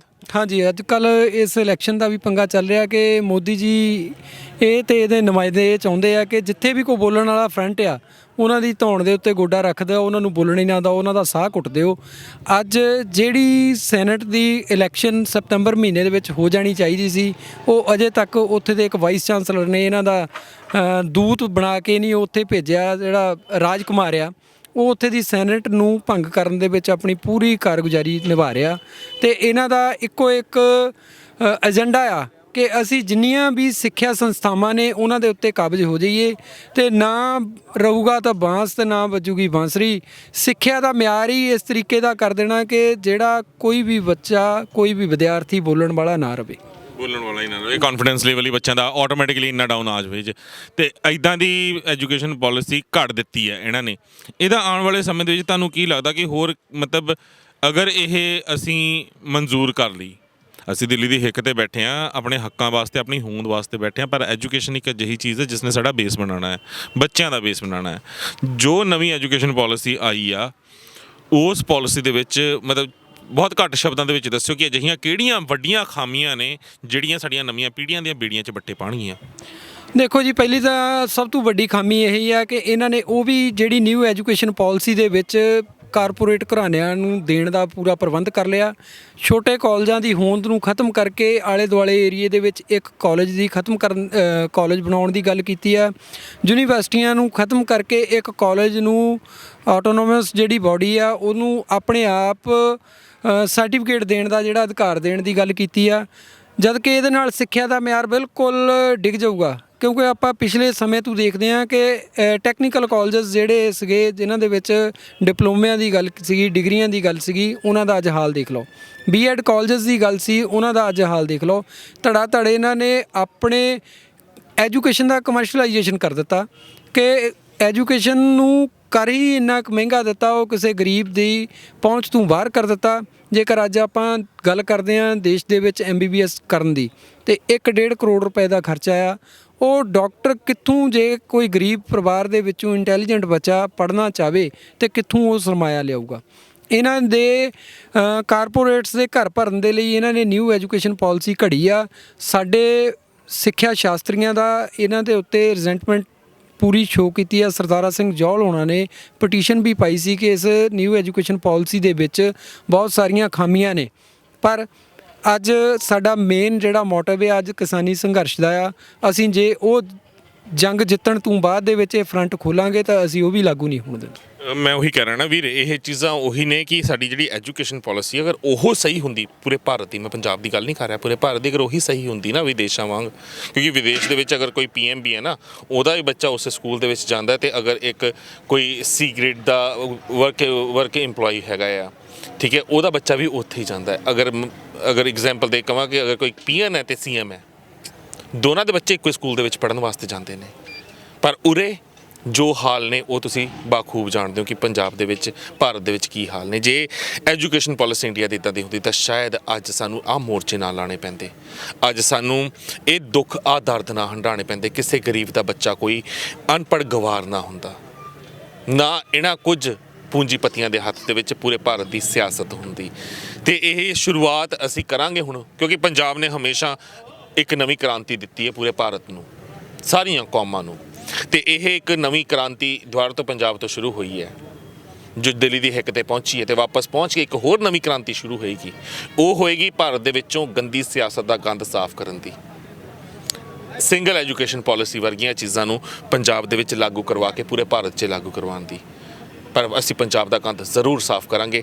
ਤੁਹਾਡਾ ਸਾਥ ਚਾਹੀਦਾ ਹੈ, ਜਾਗਦੀਆਂ ਜ਼ਮੀਰਾਂ ਵਾਲਿਆਂ ਦਾ ਸਾਥ ਚਾਹੀਦਾ ਹੈ। ਅੰਤ ਦੇ ਵਿੱਚ ਕੁਝ ਤੁਸੀਂ ਦੇਸ਼ ਵਿਦੇਸ਼ ਦੀ ਸੰਗਤ ਨੂੰ ਕਹਿਣਾ ਚਾਹੋਗੇ ਸੁਨੇਹਾ ਦੇ ਵਿੱਚ? ਹਾਂਜੀ ਵੀਰ ਜੀ, ਜਿਹੜੇ ਦੇਸ਼ ਵਿਦੇਸ਼ ਦੀ ਸੰਗਤ ਨੂੰ ਸੁਨੇਹਾ ਦੇਣਾ ਚਾਹੁੰਦੇ, ਹਜੇ ਤੱਕ ਜਿਹੜੇ ਆਪਣੇ ਪਿੰਡਾਂ ਦੇ ਵਿੱਚ ਜਿਹੜੇ ਵੀਰ ਨਹੀਂ ਆ ਸਕਦੇ, ਜਿਹੜੇ ਵਿਦੇਸ਼ਾਂ ਦੇ ਵਿੱਚ ਫੋਨ ਕਰ ਉਹਨਾਂ ਨੂੰ ਜ਼ਰੂਰ ਕਹੋ ਵੀ ਦਿੱਲੀ ਸੰਘਰਸ਼ ਦੇ ਵਿੱਚ ਜਾਓ। ਉਹਨਾਂ ਨੂੰ ਜਿੱਦਾਂ ਤੁਸੀਂ ਫੋਨ ਕਰੋਗੇ ਉਹ ਉਹ ਤੁਹਾਡੇ ਨਾਲ ਬਹੁਤ ਕਿਸੇ ਨਾਲ ਬਾਹਰੋਂ ਕੋਈ ਵੀਰ ਸਾਡੇ ਕਰਨਗੇ, ਉਹਨਾਂ ਨਾਲ ਬਹੁਤ ਇੱਕ ਹੌਸਲਾ ਮਿਲਦਾ ਹੈ। ਜਿਹੜੇ ਪੰਜਾਬ ਦੇ ਵਿੱਚ ਪਿੰਡਾਂ ਦੇ ਵਿੱਚ ਹਜੇ ਤੱਕ ਵੀ ਵੀਰ ਬੈਠੇ ਆ, ਤੇ ਇਸ ਕਰਕੇ ਬੇਨਤੀ ਆ, ਇੱਥੇ ਕਿਸੇ ਚੀਜ਼ ਦੀ ਹੁਣ ਲੋੜ ਠਿਕਰੀ ਜਿਹੜੀ ਬਹੁਤ ਘੱਟ ਆ। ਤੁਸੀਂ ਸਿਰਫ ਪਿੰਡਾਂ ਦੇ ਵਿੱਚ ਫੋਨ ਕਰ ਕਿਸੇ ਨੂੰ ਜਿਹੜਾ ਕੋਈ ਕਰਕੇ ਤੇਲ ਪਵਾ ਸਕਦੇ ਆ। ਕੋਈ ਜਿਹੜਾ ਬੰਦਾ ਨਹੀਂ ਤੇਲ ਸਕਦਾ, ਟਰੈਕਟਰ ਦੇ ਵਿੱਚ ਤੇਲ ਪਵਾ ਦਿਓ, ਕੋਈ ਗੱਡੀ 'ਚ ਪਵਾ ਕੇ ਭੇਜੋ, ਤੇ ਇੱਥੇ ਜ਼ਰੂਰ ਸੰਘਰਸ਼ ਦੇ ਵਿੱਚ ਭੇਜੋ। ਇਹੀ ਬਿਲकुल ਵੀ ਜੋ ਵੀ ਸੰਗਤ ਆਣਾ ਚਾਹੁੰਦੀ ਹੈ, ਜੋ ਵੀ ਮਜ਼ਦੂਰ ਜੋ ਵੀ ਆਣਾ ਚਾਹੁੰਦੇ ਨੇ, ਜਿਹਨਾਂ ਕੋਲ ਕਨਵੈਂਸ ਨਹੀਂ ਹੈ, ਟਰਾਲੀਆਂ ਨਹੀਂ ਹੈ, ਸਾਡਾ ਆਪਣਾ ਫਰਜ਼ ਬਣਦਾ ਕਿ ਅਗਰ ਅਸੀਂ ਟਰਾਲੀ ਤੇ ਪਿੰਡ ਤੋਂ ਤੁਰੇ ਹਾਂ ਤਾਂ ਅਸੀਂ ਇੱਕ ਵਾਰ ਪਿੰਡ ਦੇ ਵਿੱਚ ਹੋਕਾ ਜ਼ਰੂਰ ਦਈਏ, ਗੁਰਦੁਆਰੇ ਤੋਂ ਅਨਾਉਂਸ ਜ਼ਰੂਰ ਕਰਵਾਈਏ ਕਿ ਪਿੰਡ ਤੋਂ ਟਰਾਲੀਆਂ ਤੁਰੀਆਂ ਨੇ। ਜੇਕਰ ਕਿਸੇ ਨੇ ਚੱਲਣਾ ਆ ਤਾਂ ਜ਼ਰੂਰ ਚੱਲਣ। ਸ਼ਹਿਰਾਂ ਦੇ ਵਿੱਚੋਂ, ਮੁਹੱਲਿਆਂ ਦੇ ਵਿੱਚੋਂ ਜੇਕਰ ਗੱਡੀਆਂ ਜਾਂ ਟਰਾਲੀਆਂ ਤੁਰ ਰਹੀਆਂ ਨੇ ਜਾਂ ਤੁਸੀਂ ਆਪ ਮੈਨੇਜ ਕਰਕੇ ਭੇਜ ਰਹੇ ਹੋ, ਤਾਂ ਇੱਕ ਵਾਰ ਹੋਕਾ ਜ਼ਰੂਰ ਦਵਾਓ ਗੁਰਦੁਆਰੇ ਦੇ ਵਿੱਚੋਂ, ਜਾਂ ਘਰ ਜਾ ਕੇ ਜ਼ਰੂਰ ਦੱਸੋ ਕਿ ਕਿੰਨੇ ਵਜੇ ਕਿਹੜੀ ਥਾਂ ਦੇ ਉੱਤੋਂ ਟਰਾਲੀਆਂ ਜਾਣਗੀਆਂ, ਤਾਂ ਜੋ ਦਿੱਲੀ ਦੇ ਵਿੱਚ ਇਸ ਇਤਿਹਾਸਿਕ ਦੌਰ ਦੇ ਵਿੱਚ ਪਹੁੰਚਣ ਦੇ ਚਾਹਵਾਨ ਹੈ ਨੇ ਉਹ ਪਹੁੰਚ ਸਕਣ। ਪੈਸੇ ਦੀ ਘਾਟ ਕਰਕੇ ਜਾਂ ਕਿਸੇ ਹੋਰ ਚੀਜ਼ ਦੀ ਘਾਟ ਕਰਕੇ ਕਿਤੇ ਉਹਨਾਂ ਦੇ ਦਿਲ ਦੀ ਇਹ ਖੁਆਇਸ਼ ਦੱਬੀ ਨਾ ਰਹਿ ਜਾਵੇ। ਇਸ ਕਰਕੇ ਤੁਸੀਂ ਆਪਣਾ ਫਰਜ਼ ਨਿਭਾਓ, ਕਿਉਂਕਿ ਅਗਰ ਤੁਸੀਂ ਆਪਣਾ ਇਹ ਫਰਜ਼ ਨਿਭਾਉਂਦੇ ਹੋ ਤਾਂ ਉਸ ਪਰਮਾਤਮਾ ਦੇ ਦਰ ਤੇ ਤੁਸੀਂ ਸਿੱਧਾ ਜਾ ਕੇ ਢੁੱਕ ਜਾਂਦੇ ਹੋ। ਉਹ ਪਰਮਾਤਮਾ ਤੁਹਾਡਾ ਨਾਮ ਇੱਕ ਅਜਿਹੇ ਸੁਨਹਿਰੀ ਤਰੀਕੇ ਦੇ ਨਾਲ ਇਤਿਹਾਸ ਵਿੱਚ ਲਿਖ ਰਿਹਾ ਹੈ ਜਿਸ ਨੂੰ ਰਹਿੰਦੀ ਦੁਨੀਆ ਤੱਕ ਯਾਦ ਰੱਖਿਆ ਜਾਏਗਾ। ਇੰਨੀਆਂ ਕੀ ਬੇਨਤੀਆਂ ਪ੍ਰਵਾਨ ਕਰਨਾ ਤੇ ਅੰਤ ਦੇ ਵਿੱਚ ਇਹੀ ਕਹਾਂਗਾ ਕਿ ਵੱਧ ਚੜ ਕੇ ਇਹਨਾਂ ਮੋਰਚਿਆਂ ਤੇ ਪਹੁੰਚੋ। ਨਵਾਂ ਸਾਲ ਇੰਨੀ ਧੂਮ-ਧਾਮ ਨਾਲ ਅਸੀਂ ਦਿੱਲੀ ਦੀ ਹਿੱਕ ਉੱਤੇ ਮਨਾਈਏ ਕਿ ਦਿੱਲੀ ਦਾ ਸਾਹ ਬੰਦ ਹੋ ਜਾਏ। ਤੜਪਦੀ ਤਾਂ ਪਈ ਹੈ ਦਿੱਲੀ। ਉਮੀਦ ਕਰਦੇ ਹਾਂ ਨਵੇਂ ਸਾਲ ਤੱਕ ਅੱਧਾ ਪੰਜਾਬ ਦਿੱਲੀ ਦੀ ਹਿੱਕ ਤੇ ਪਹੁੰਚਿਆ ਹੋਵੇਗਾ। ਇੰਨੀਆਂ ਬੇਨਤੀਆਂ ਪ੍ਰਵਾਨ ਕਰਨਾ ਜੀ, ਇਜਾਜ਼ਤ ਦਿਓ। ਵਾਹਿਗੁਰੂ ਜੀ ਕਾ ਖਾਲਸਾ, ਵਾਹਿਗੁਰੂ ਜੀ ਕੀ ਫਤਿਹ।